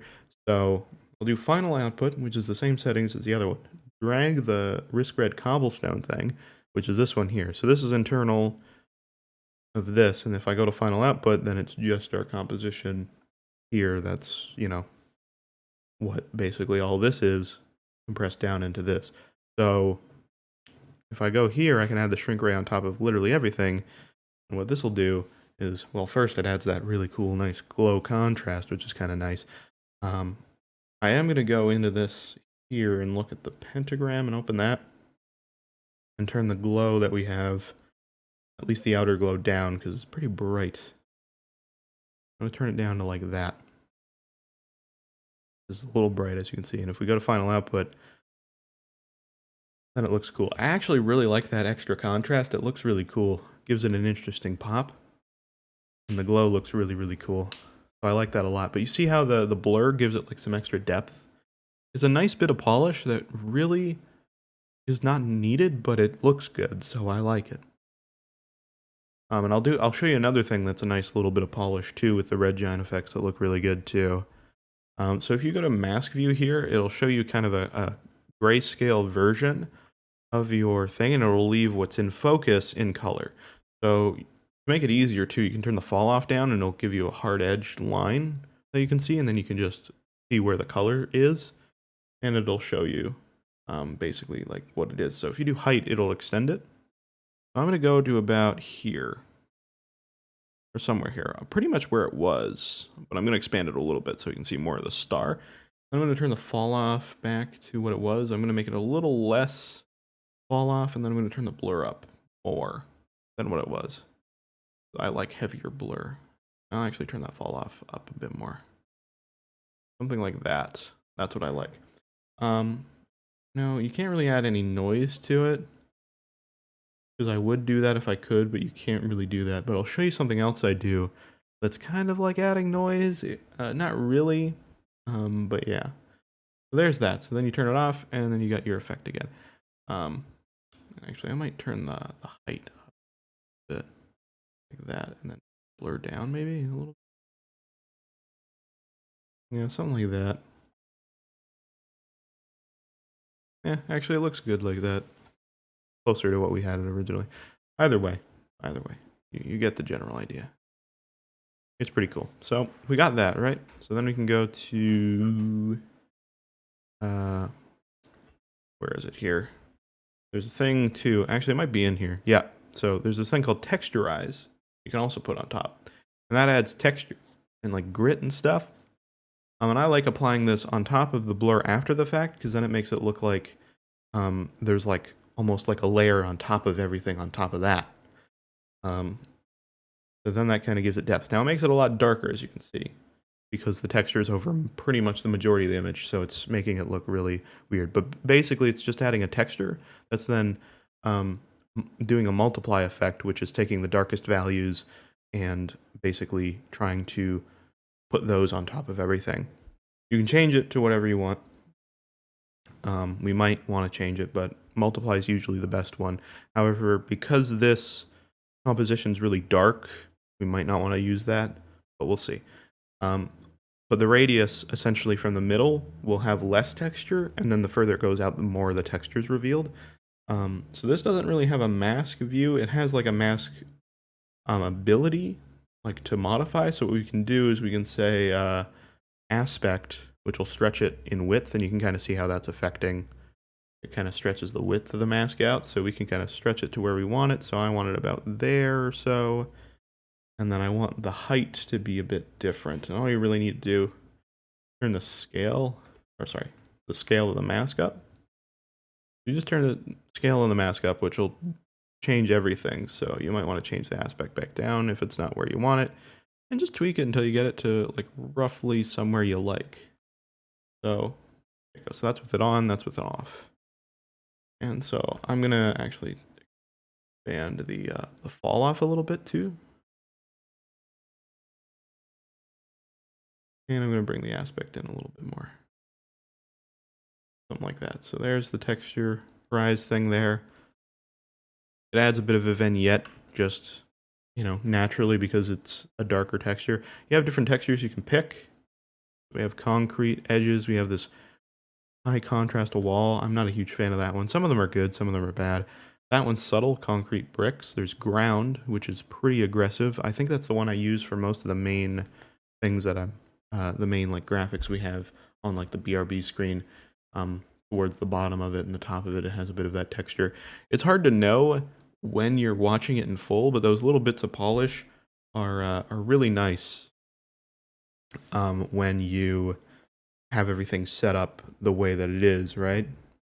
And so, you know, it usually goes unnoticed as its own thing, but when you talk about it in this context, you're like, oh yeah, of course, I see the difference. I see it.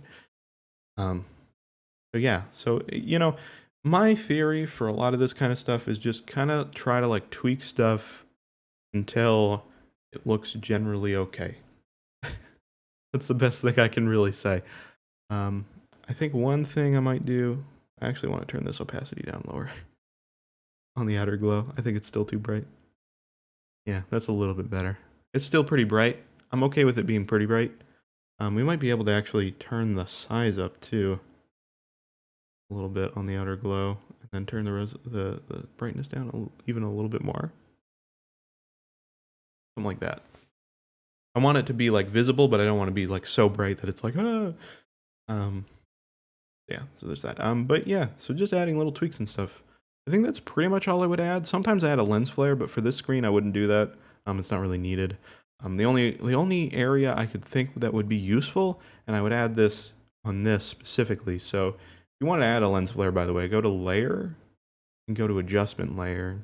And then I have a lens flare here that's also part of Red Giants from their Null Light Factory. Put that there, and then we get a little lens flare, and we can move it wherever we want it. And it goes, and it's all glorious and stuff like that. Somewhere you maybe would want to add it, at least in terms of this one, would just be in the middle of the pentagram. And you'd want to find one that looks good. Usually motion graphics in the terms of this would look good. And you just kind of have to go through. You can change the color of each lens flare, but it's kind of like applying a color on top of whatever the default color is, so it can kind of look a little weird. Just try to find one that looks good color-wise and not terrible in general. and you should be pretty happy with it. I'm going to put it on top of the end of stream just so we can actually see it clearer.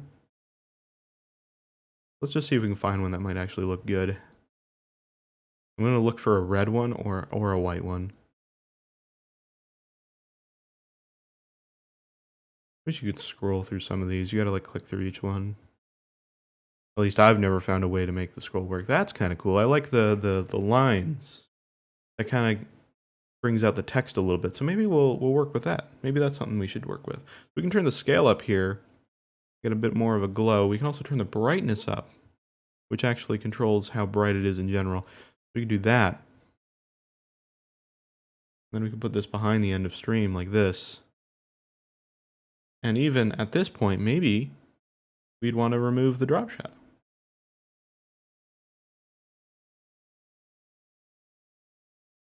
Hard to say. It's kind of cool, but when it's on top of the text, it looks cool, right? It's a weird one. It's a weird one. I don't think we need it. I don't think we do. I'm gonna get rid of it. It looks pretty cool without it, in my opinion. I think that still looks pretty cool. Pretty nice, pretty nice. Okay, so with that, I think we can finish some of these animations really quick. It's not going to be too much. We've pretty much done everything. The only other thing I want to do is I want the end of stream logo to just zoom in, or logo, text, whatever, just to zoom in slightly over time. It's 30 seconds. In 30 seconds, if we go to like 120 or like 115, that to that. The stroke looks weird here, but it won't look weird in the context of the video. It should look fine. The weird After Effects artifact.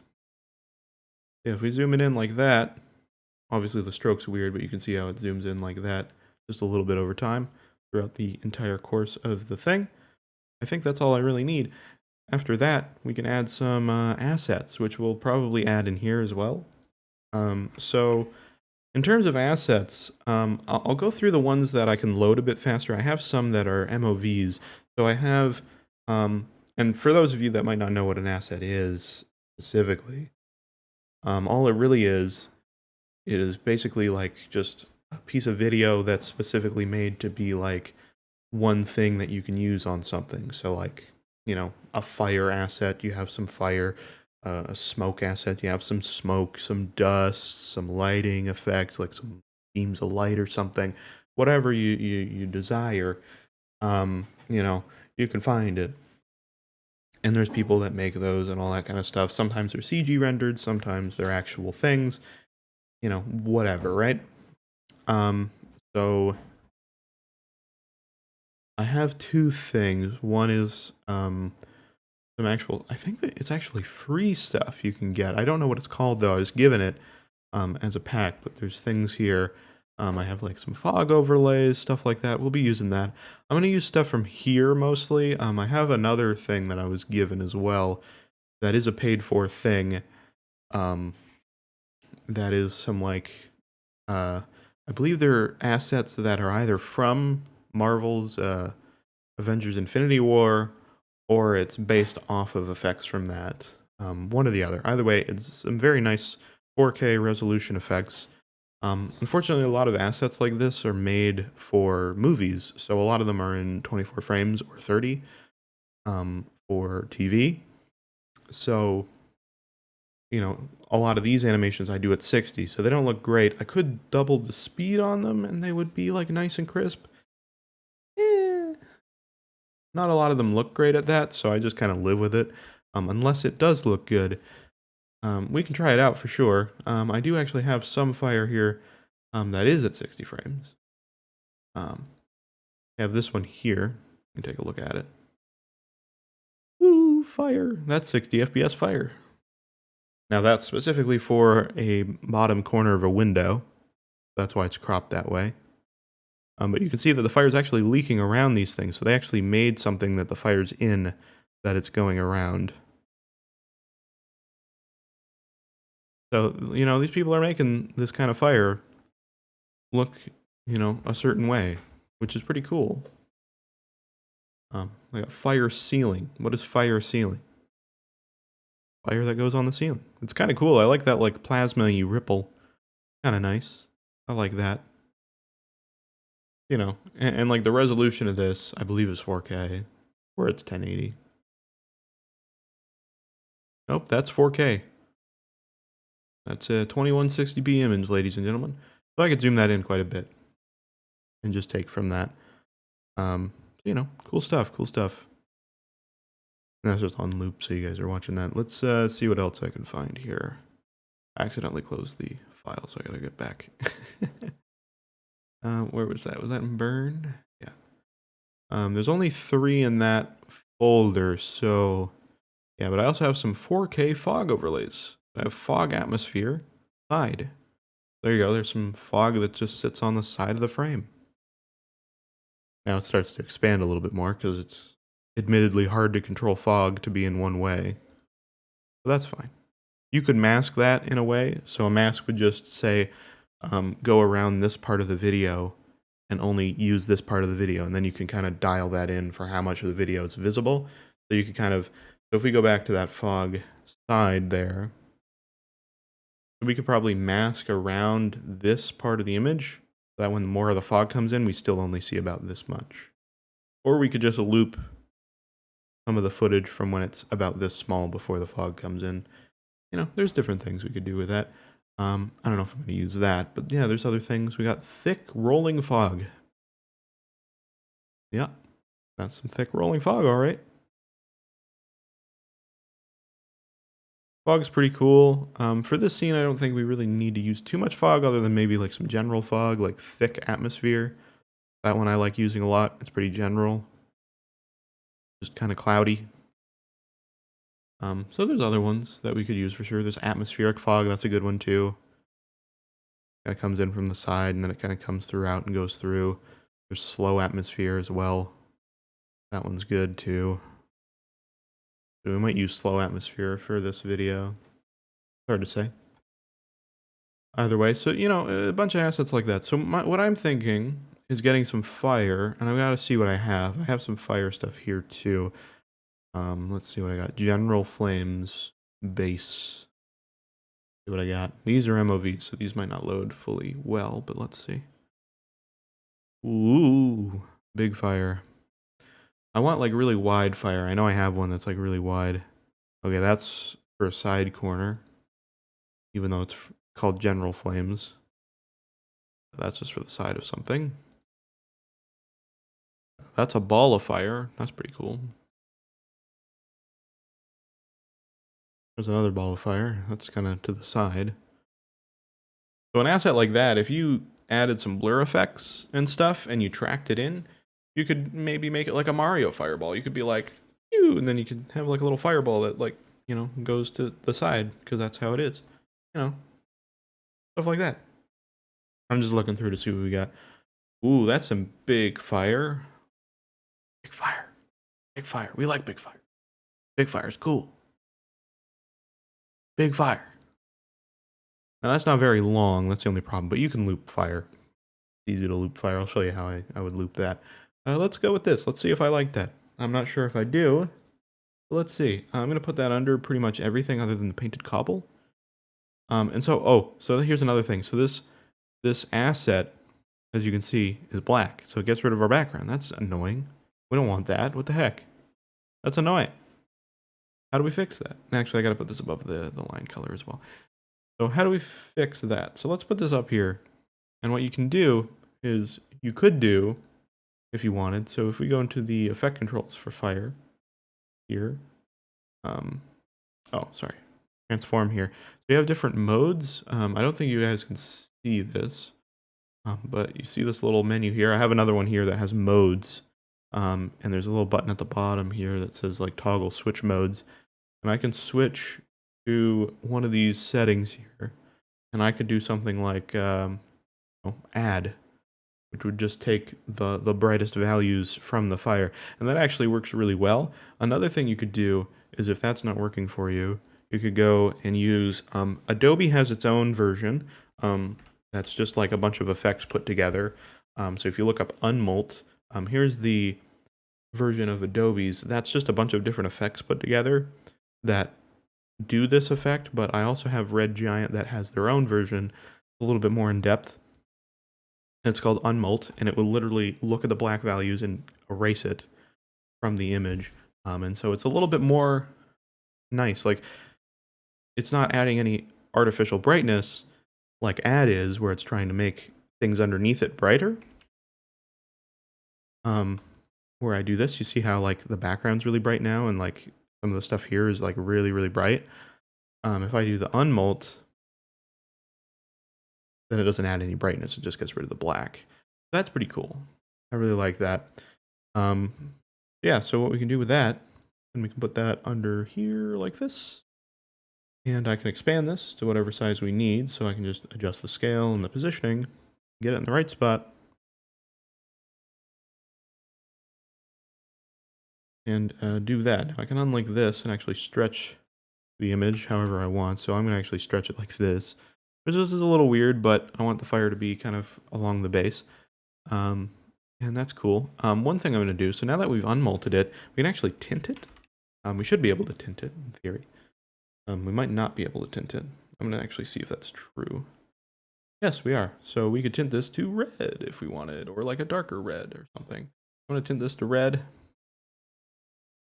Something like that, and I'm going to add a glow. So I'm going to use, there is a Red Giant glow, but I don't like their glow. You can set the threshold here, you can set the radius.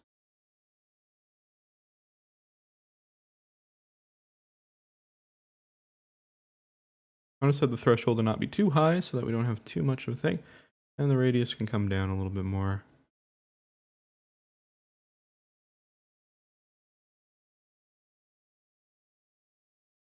And there we go. So we have like a fire behind the end of stream now.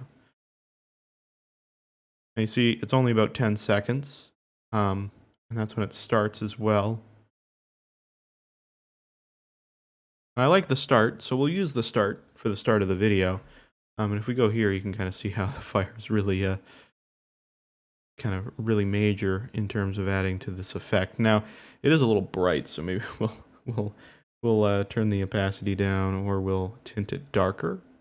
I'm actually thinking of maybe tinting it black and seeing how that goes. That kind of looks weird too. It gets rid of all the hobble. Actually, we could tint it and actually apply a different effect if we wanted to. We could still do add if we wanted. Or we could do something like lighten or screen or overlay or hard light. Hard light's actually really cool. I like hard light a lot in terms of this because it makes it really gritty. And we could turn the opacity down.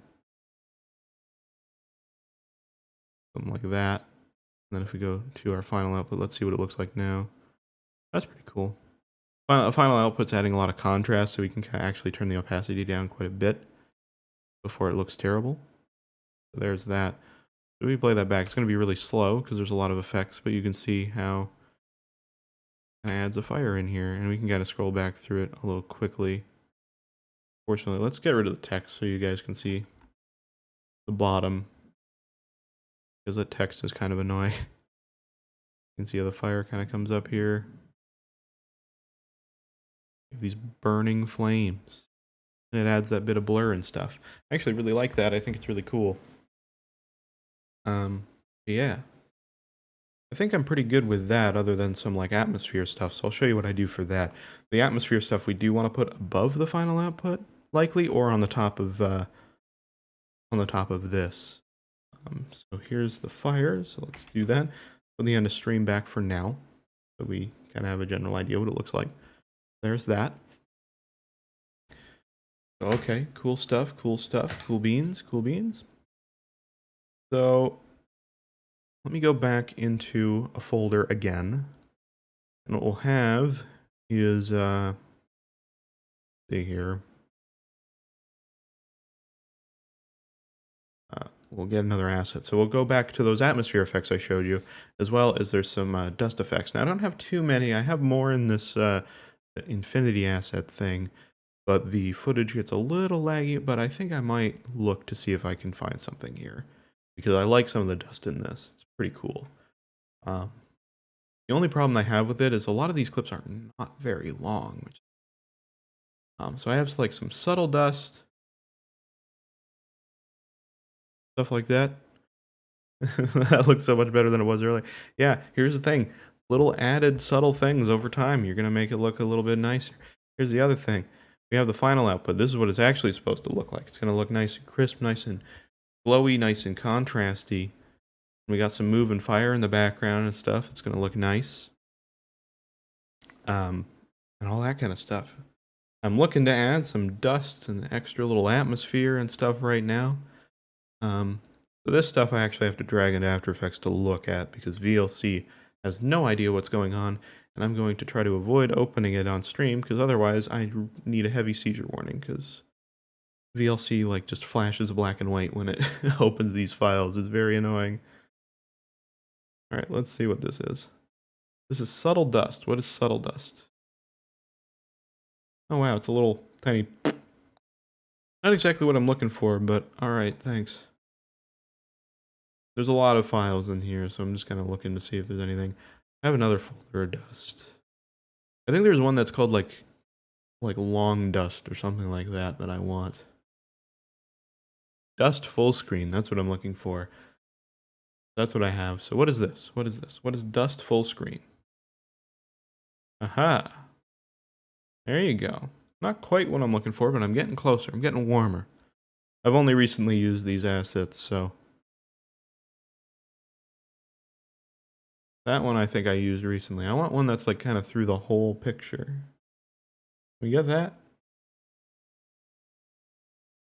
That's kind of cool. Can we get one that doesn't last for like, 2.5 seconds? That'd be cool. I have one called Dusty Smoke. Let's take a look at that one. Let's see what we got.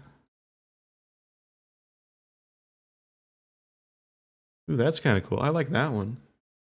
Yeah, I like Dusty Smoke. What about Dusty Smoke 2?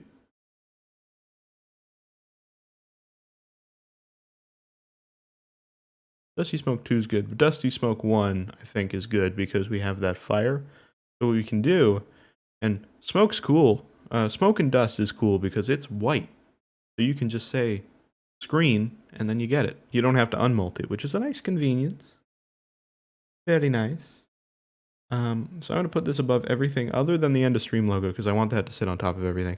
Now this stuff is in 4K, so I need to actually turn the resolution down because otherwise you're not going to be able to see it. And actually I have an idea. So we have that at 53. I'm going to put that at 50 just so it's at the exact size. And then what we're going to do is set this to screen here. And then we get smoke. Now, one thing, I think we can do this after now that we've set this like this. If not, we'll do an unmult as well. I don't know if this is going to work exactly. It might not let us do it this way. No, it will. I'm going to set that to red, but I'm going to set that to kind of like a lighter red. And then kind of a darker red as well. Something like that. It's coming from the smoke. And actually, we might change the color and make it a little bit orangey. Just to add some variety in color tone, because there's a lot of red in this image. So we do that. And because we have this fire here, we might need to turn down the opacity of this, otherwise it's going to be very crisp on top of the fire. So if we go to the final output, now we have this like kind of smoke that I'm not really seeing right now, so maybe we do need to crank the... Yeah, there we go. So now we have this like fire and stuff, and you can see it's really bringing out the texture that we added earlier, because there's a lot of detail there now. And so that's really, really cool. So there's a bunch of smoke and stuff. Pretty rad. And so you notice, again, these files, while it is basically about 15 seconds, our composition's 34. So we need to extend that a little bit, and we can do that. And actually, you know what? I'm going to add one more layer of fog. You can never have too much fog. What I found. I'm going to use one of the earlier ones I showed, though. Make it a little bit easier. I think thick atmosphere is going to help I think that's a good one. I'm just going to add it directly to the comp. It'll take a second. Okay, let's save too. We haven't saved in a while. I've tried to get in the habit of saving crazily, but because we're on stream, I'm not thinking about it. And thus, I'm not doing as well with it. Let's set this to 50 as well. Okay, so... Oh, and a cool way to make assets a little bit cooler, if you want to, is you can go in here and you can say flip.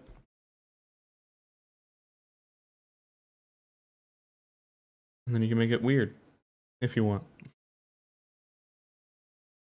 How do I have this flipped? Upside down. I don't use After Effects flip that much, so I'm always weird about, yeah. So 100, and then we can do minus 100, and that'll flip it horizontal. Oop, I did minus 1000. Oop.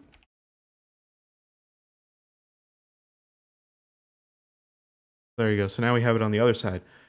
It makes the asset completely different. Not really, but it makes it a little bit more unique, I guess. Anyway, so same thing with this. I'm going to set this to screen, maybe lighten. Lighten sometimes works better with smoke. I'll set it to screen. We'll set it to screen. I want to put it underneath this.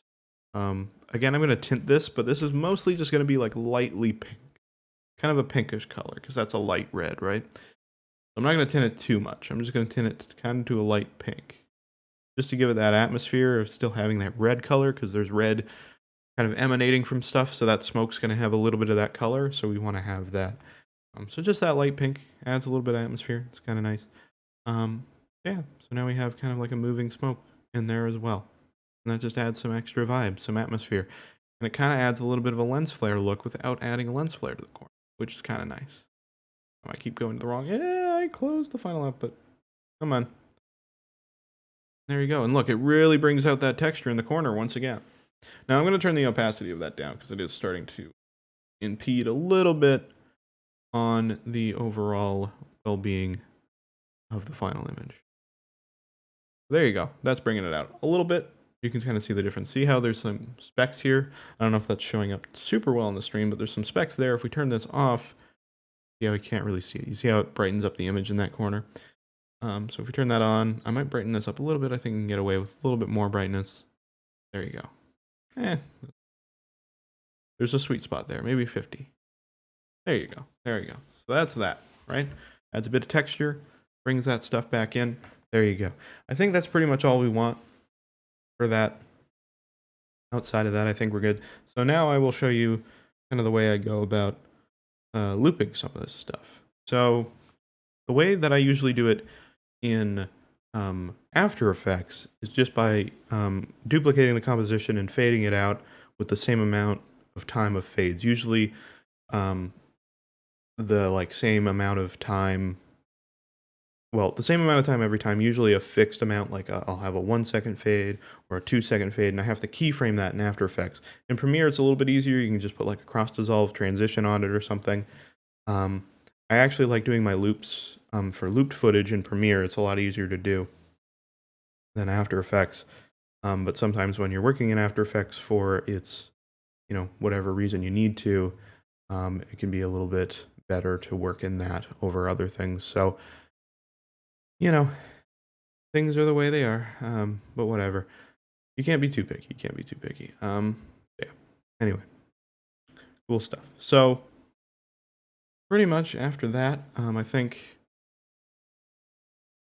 the best way for doing it in After Effects is just doing those. So for the start of this clip, for actually all of these clips, even though the fire starts in this clip, I like having that fire start in the initial clip, because this is not something that's going to be looping. This will be something that plays for, however long it is, and then that'll be the end of the stream. And it'll remain on black. We'll probably put a big barrier of, blank color for a little while at the end of it. So stuff like that, That's the thing with stream assets. You kind of have to build them in a way that they're usable in pretty much every scenario. Because I end my stream pretty much immediately when I say I'm going to end the stream, right? So in my purposes, it's fine to just have a small video, be like, okay, this is the end of the stream, and that's it. In terms of, my intros and stuff, like the BRB screen, that goes forever. That's a loop. The different assets used here are, the pentagram loops in 30 seconds.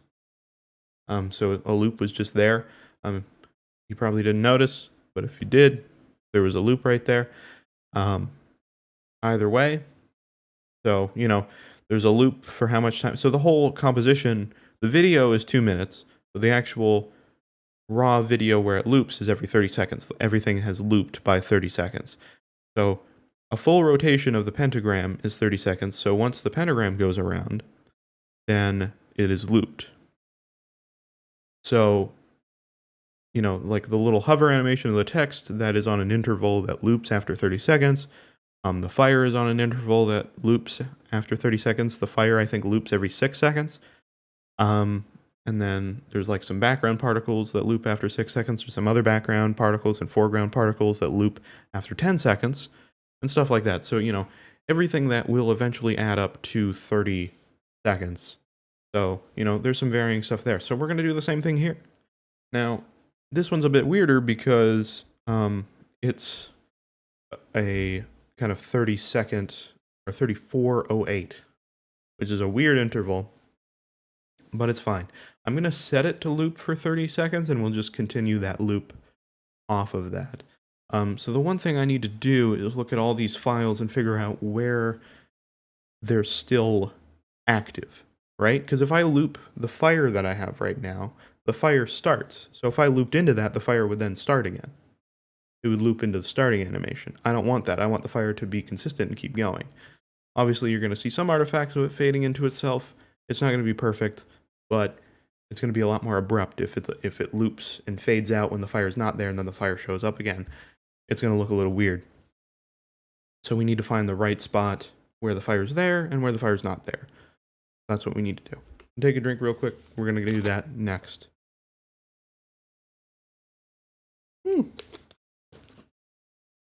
Actually, I'm going to go to the bathroom real quick, too.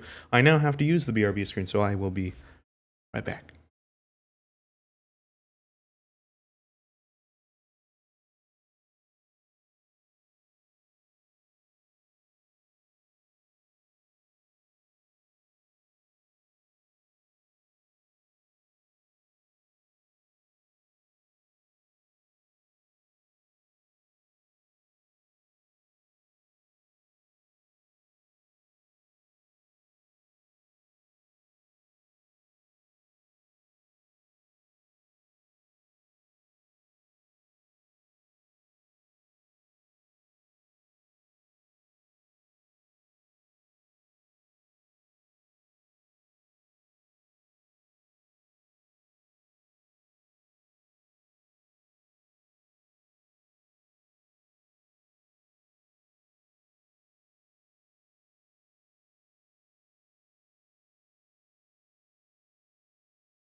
I'm back. All right. Bathroom's like literally right there. So it's not a far distance. Okay, so let's get to the looping. Fun loop. So, okay, for one thing, it's a little hard to look at some of this footage and see where it loops. So I'm going to look at the raw footage because we've already dragged all the full compositions in here. So I kind of know generally that if I look at this, I know it's the same length as what's there. I have to look and see. So it gets bigger as it goes, but it's kind of consistent after, looks to be about 4 seconds or so. So we could start at 4 and go from there. So you can actually set little buttons here for ins and outs. So if I put these here, so I can set my in point, then if I find where it starts to die down, so it's still actually pretty strong right up until the end. They don't really tear it down. Oh wait, no, they don't tear it down. So I can actually loop directly into the end of it because it just stays constant. So that's actually really cool. So I'll keep my out point there. So now that I have my ins and out points, whenever I input this footage, it will start at that 4 second mark. So if I put this back in here, we're gonna get this, right? Now, I don't want to do that because I've added effects to this one. So all I'm gonna do is go to 4 seconds in the timeline and duplicate the asset I can do that by going to edit and duplicate. That will duplicate the composition, or the layer in the composition. I'm going to shrink it down to where it is at 4 seconds. Or apologies.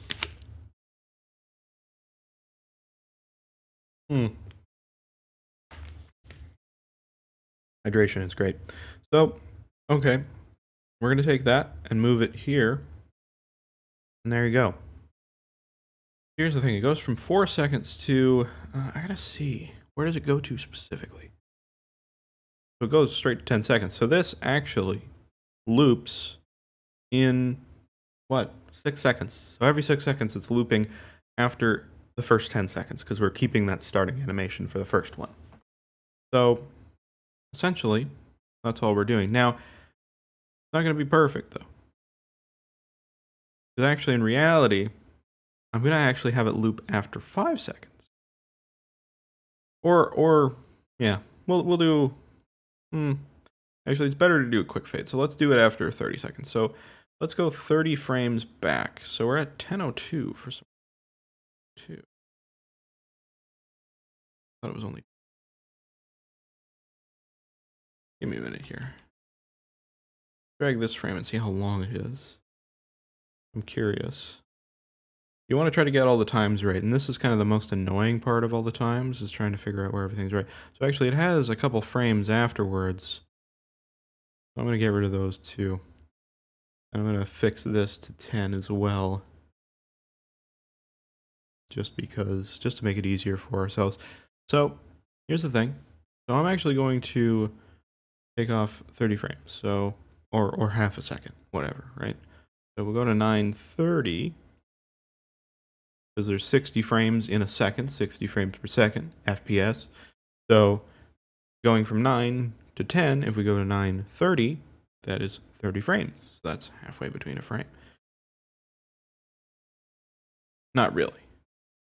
Not quite how that works, but think of it that way, just to make it easier for half a second. So there we go. So we have that. So then I'm going to have the fade over the course of this second. So this is going to fade from 9:30, or half a second, whatever, 9:30 to 10. It's going to fade in this composition and fade out the other one. And I'm going to have that set for every single time that we go through. Now, this composition length is going to be a little weird, I think. Yeah, this is going to go to 1530 because of that. That makes sense? Not really. Yeah, no, it does. It does. So we went to 16, but we dragged it forward. So I'm actually going to drag this to 15 to loop on the 15. Or no, you know what? I'll leave it at the 1530 because it's still at a round value. Okay, so it's fine. Because considering we're not actually looping this to a fixed loop, doesn't really matter. We just need to loop the footage so that it keeps going in a way that it will look good throughout the course of the video, being the 34 seconds or so. So, okay. So simple way to do the fade, or this is the way that I do the fades, is really the only way you can do it for After Effects. A little bit easier in Premiere, just for the fact that you can kind of just apply it and then it works. This one you have to manually do it. So I did that kind of quickly, I'm sorry. So in the 30 seconds, I added an opacity keyframe. I'm going to go to 10 seconds here, where this one should be right at its end, and I'm going to make that 100. Or, sorry, I'll make that 39. So this will be 39 because that's the opacity that I went. So 39 is actually the opacity we want. And then this is 0. So this will go to 39. And then the other one should already be at 39. And so we'll go here. It's at 39. And we'll go to the end. And we'll set that to 0. And so that'll loop into itself. And there you go. And then all we need to do is duplicate this one here. Or, actually, to make it a little bit easier, so go to the last 30 seconds. So we know we're going to do a fade that's 30 seconds, right? So go to 15, because it ends at 15:30, right? We go to 15, and we go to this top one we just added that loops in, and we'll go from 39 here to 0. Then all we need to do is we can just duplicate this now. We basically did it already. We're basically done. Now we can duplicate this. We can go and bring this to start at 15 seconds. Because we've already added the frames, or already added the fades, it's already there, right? So we could just add it like that. Put it in the right spot. There you go. And then that fades in and repeats the same thing. And we can keep doing that until we get to the end. I'm just going to do that for this one, and we have to do it for the other two. But once we've done that, we've done that. Now this is going to take too long to render, so I won't be able to just render it off, you know, for you guys to see right then and there. So I apologize for that. I'm not really going to be able to do that, and I can't do it at a lower resolution because of the way that After Effects handles the stroke effect. It will look broken. But I can set this project file up. We can kind of take a look at some of the stills of it and what it'll look like, but just realize that it will move, and there will be objects that move in the project. 2630, so we got to go 26 and drag that to start there. Cool stuff, and I'll add one more, just because there's a little tad bit at the end that doesn't quite have the clip. So that is our last one there. Where does that end? At 32, so we need to go do 3130. And there you go. And then that fades in every time and that loops. So there you go. We have that now. That loops every time. We should go back to the main composition there. As you can see, the fire's there, but our dust is gone because we haven't looped that yet. So notification, I don't need that. I get weird YouTube notifications. I don't have notifications on for pretty much any YouTuber, but YouTube decides to tell me when notifications are available, you know, for random people. Like, okay, sure, yeah, thanks. Okay, so this dust one's actually a little weird because I like it coming in and being there, but I don't want it to come in before the fire, so I can drag that back a little bit and have it fade in when I want it. So the fire comes in. How long does it take for the fire to actually properly come in? So it takes maybe like, I'm going to do it about there.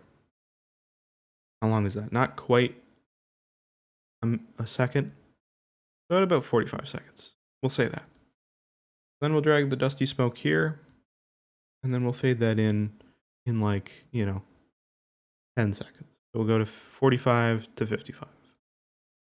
Set opacity to 100 because that's the opacity that it is, apparently. Thought I had it lower, but that's fine. And then we'll set that to 0. And then it'll fade in 5 seconds, and it'll kind of blast in.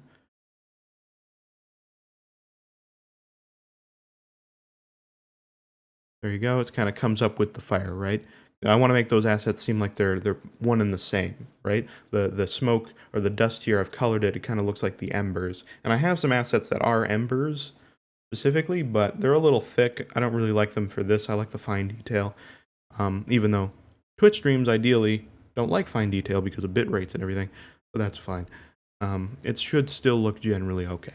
At least the parts that count. It's just some extra background detail. It's not really the thing you're focused on, right? You're focused on the end of stream text here. That's what you're focused on.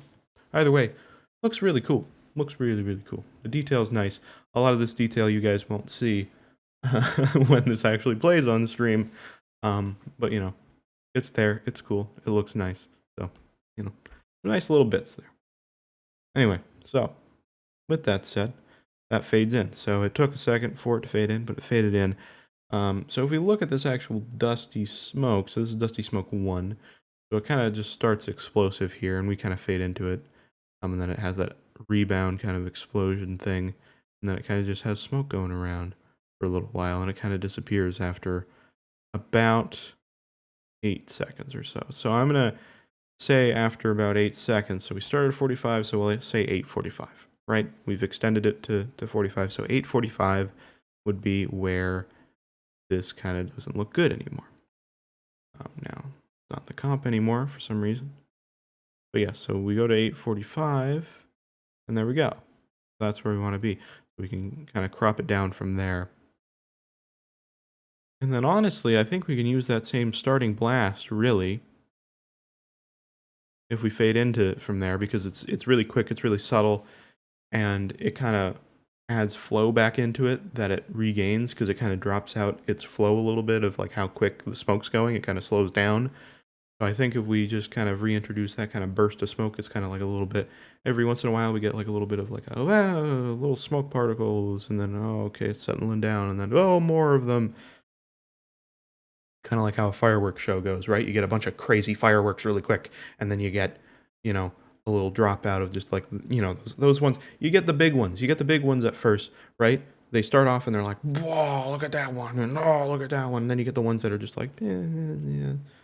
The filler ones, you don't really remember them. They kind of suck, right? You know, it's like, oh, they're fireworks, but the other ones were like, oh, the big, and then, you know, like a little pew pew. You know, nobody cares about those ones, but they're the filler, right? That's what we're getting here, and we need that burst again to be like, oh, remember the smoke that we had, or the little dust particles, like, bah. So we can do it with that, right? I know that's like the crazy psychopath way of explaining that, but I hope you understand what I'm saying. So we get a little bit of that with the dust, so we can utilize that. We can capitalize off of that little bah. Now, because of that, and because it's right at the start, and we're fading into it, I'll probably make that again a 30-second or even a 15-second fade, or you know, 15 frames or whatever. You know what I mean? A quarter of a second fade, as I should say, not a 15-second. 15-second fade would be very long, and not good. So let's not do that. A quarter of a second fade. So we might go with that, or a 30-second. I'm thinking maybe a 30-second, just because when you do really quick fades, they do look kind of abrupt. They almost look like a jump cut at that point. So, you know, 30 seconds, I don't like to exceed that too much. There's some things that look so similar you don't notice it, like the fire in the BRB, the fire there. It fades into itself really quickly multiple times. You don't really notice because it looks the same pretty much the entire time. So, you know, stuff like that. But I usually try not to do too much, and with dust specifically, because it's a full screen graphic, I don't want to go too fast with that. Otherwise, it's going to look jarring. So I think I will do just the half a second fade, which is still pretty quick. So we will do that. We can take from this. So this is our full length that we're working with. So we can duplicate this, and all that kind of stuff. We already have it fading in, which is nice. And since it's at 8:45 and we're doing the half a second, so we should be at 8:15. It's a bit of an odd time, but it's fine. We do 8:15. There we go. So we're going to do a fade off from here. So we'll set our opacity. Once again, do our simple kind of to the 0. That's all set. And then here we already have our fade on, but we're going to be changing it. So we're going to change it to that half a second instead of the little, like, you know, what was it, fifth of a second, because it was 10 or so frames. So there you go. We've done that, and then we're gonna add our little fade out here. So, gosh, we're gonna have to count backwards because I don't know where we're at. We're at what, 16:15? So we take away, so we should be at 45, right? Yes. Yes. So should be 15:45. Yes. 15:45. We'll do that, and we'll add our fade out. And then we can duplicate that and do the same thing we did with the fire. Cool beans, cool bean. Nice stuff, nice stuff. There you go, there we have that one there too, and we can just keep looping this. I'm gonna set that up, and then the last one we have is the thick atmosphere. And that one is pretty much continuous the whole time. From what I remember, I think it does die off at the end, slowly. I'm not fully sure. Okay, that is the full frame. Yeah, so it kind of gets cloudy. It kind of starts off kind of dead, and then it gets kind of cloudy after a little bit. That's fine. You can still loop into that. That's not hard to do. It's fairly similar. It's a little less here, but if you fade into the less and fade out the kind of cloudy stuff, it just looks like it's kind of dying down. It's fine. So we can just fade into that. Doesn't matter. I'm probably going to cut it off at the 20 seconds and just loop it twice because it's a fairly long clip. So that one's not hard to do. Since our clip is not longer than 40 seconds, a single loop of this clip will be really easy. So we don't actually need to do that. that advanced. That one's cutting out some of the work for us because of that. We do have to fade it in though, so we'll do that too. Okay, so once again, we have to count backwards because I'm not quite sure. So where are we at? 2353. Huh? That's a weird value. We shouldn't be at that. Oh, it's because we didn't put it in the right spot. Oh, that makes sense. 1615 should be at 1545, which is here. There you go. I was about to say, it did not seem like the right location. So now we're at 2345, so we should be at 2315. Yes. There you go. That's why you like working with those fixed values, because you're able to know when something's not set right if you make a mistake.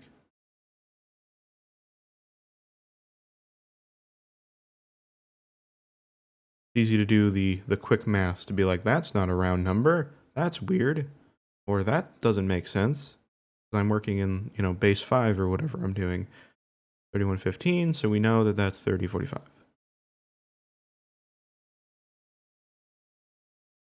And there you go. And now that loops. So there you go. That one loops now too. Great. Cool. Fun. So thick atmosphere. We're just going to fade that probably in a set, like 1 second, maybe 2, because it's a pretty long clip. I'm probably just going to do a full second fade. That's really easy. We can just set that. It's at 50. We'll just keep that in mind. It's at 50 opacity. Give that a 0. There we go. So we already got the fade in. Let's go back to there. Thick atmosphere. And we'll just go straight to 20 and just cut it off at 20 because it's not as thick.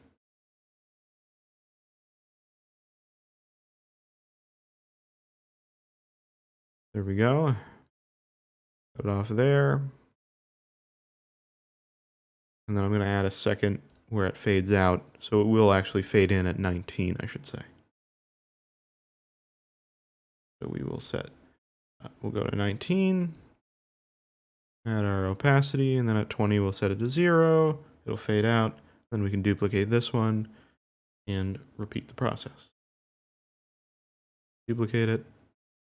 Use that earlier zoom in, go to the 19. We already have our fade in, so we can just go straight from there.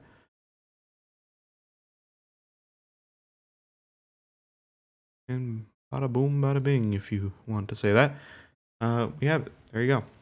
That is it. Nice, nice. Looks good, at least to me. Yeah. Cool stuff, right? Yeah. I mean, that's pretty much it. We pretty much made the file now. So that's that, and we can go to File Output, make sure everything looks good. Once again, it does to me.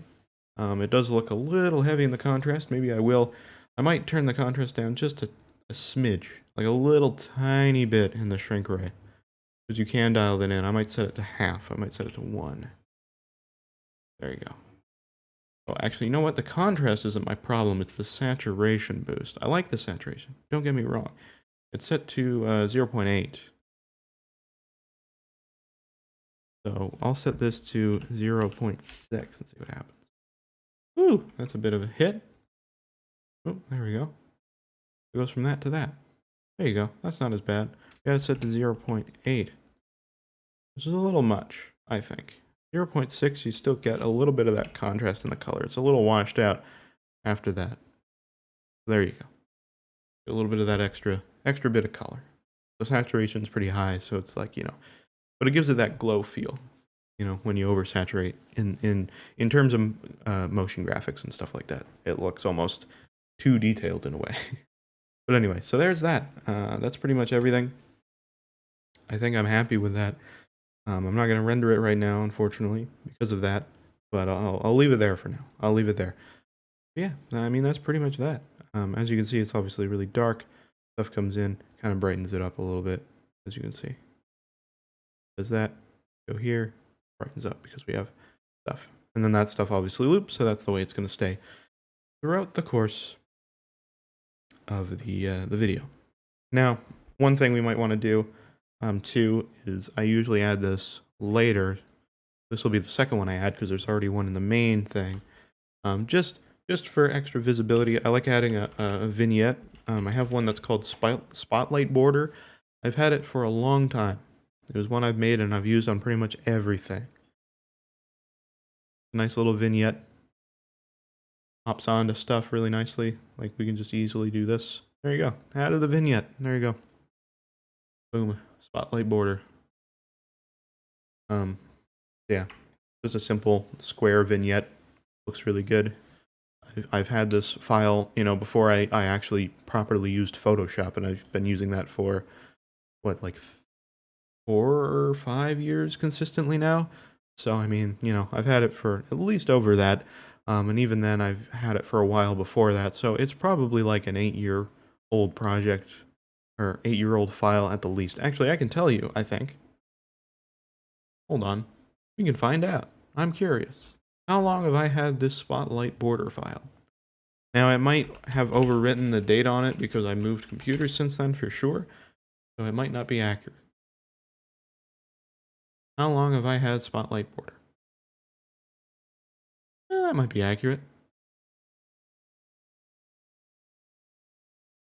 How long ago was that?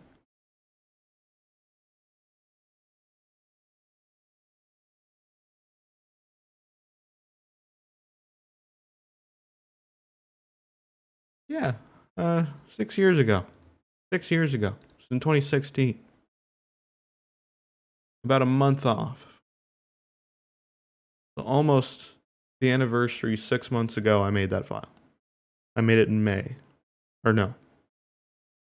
I made it in June, sorry.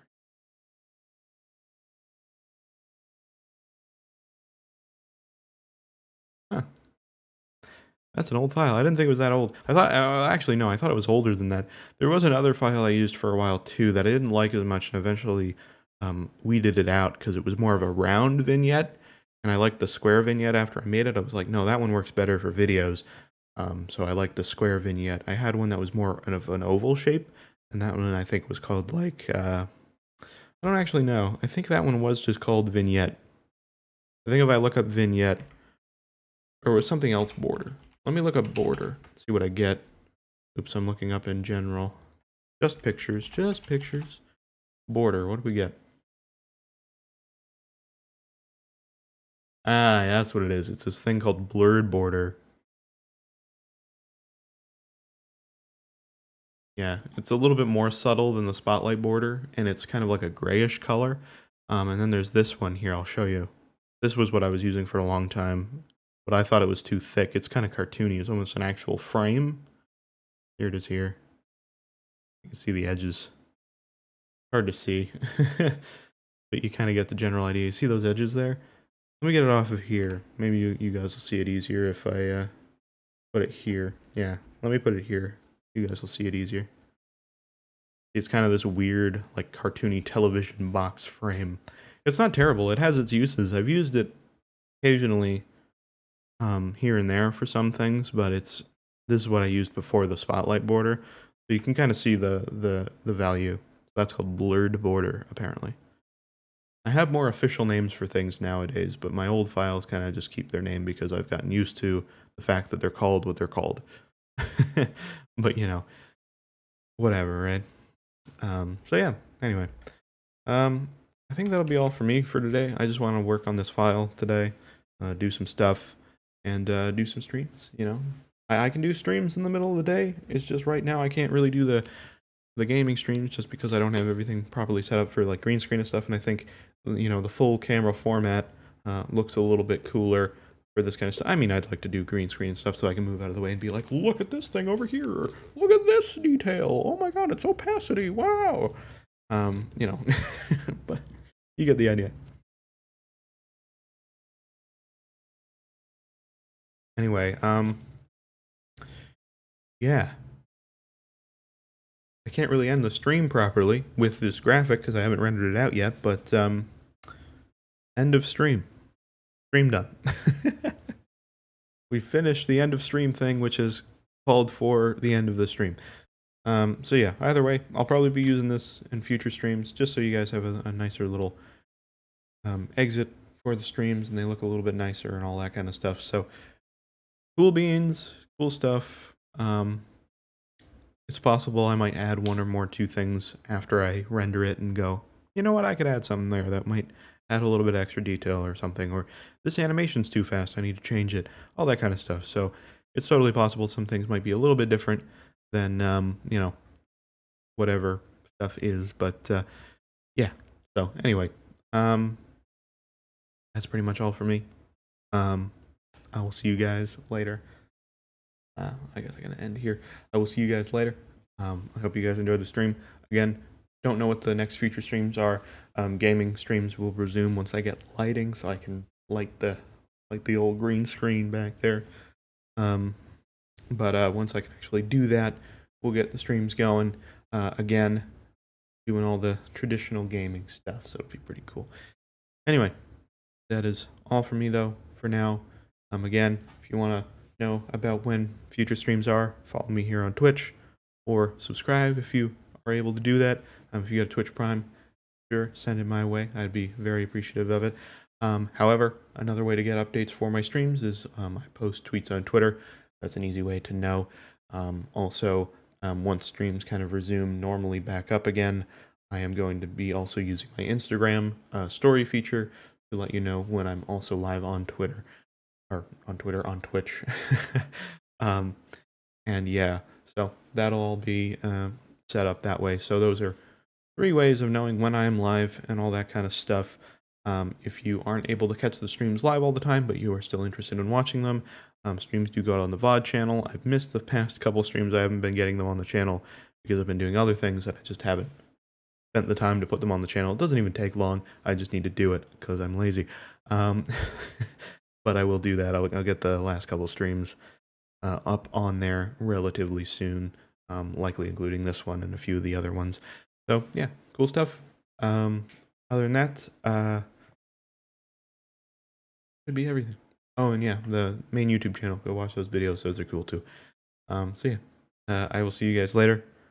Thanks for coming by and chilling for a little while, and I will see you later. See you guys.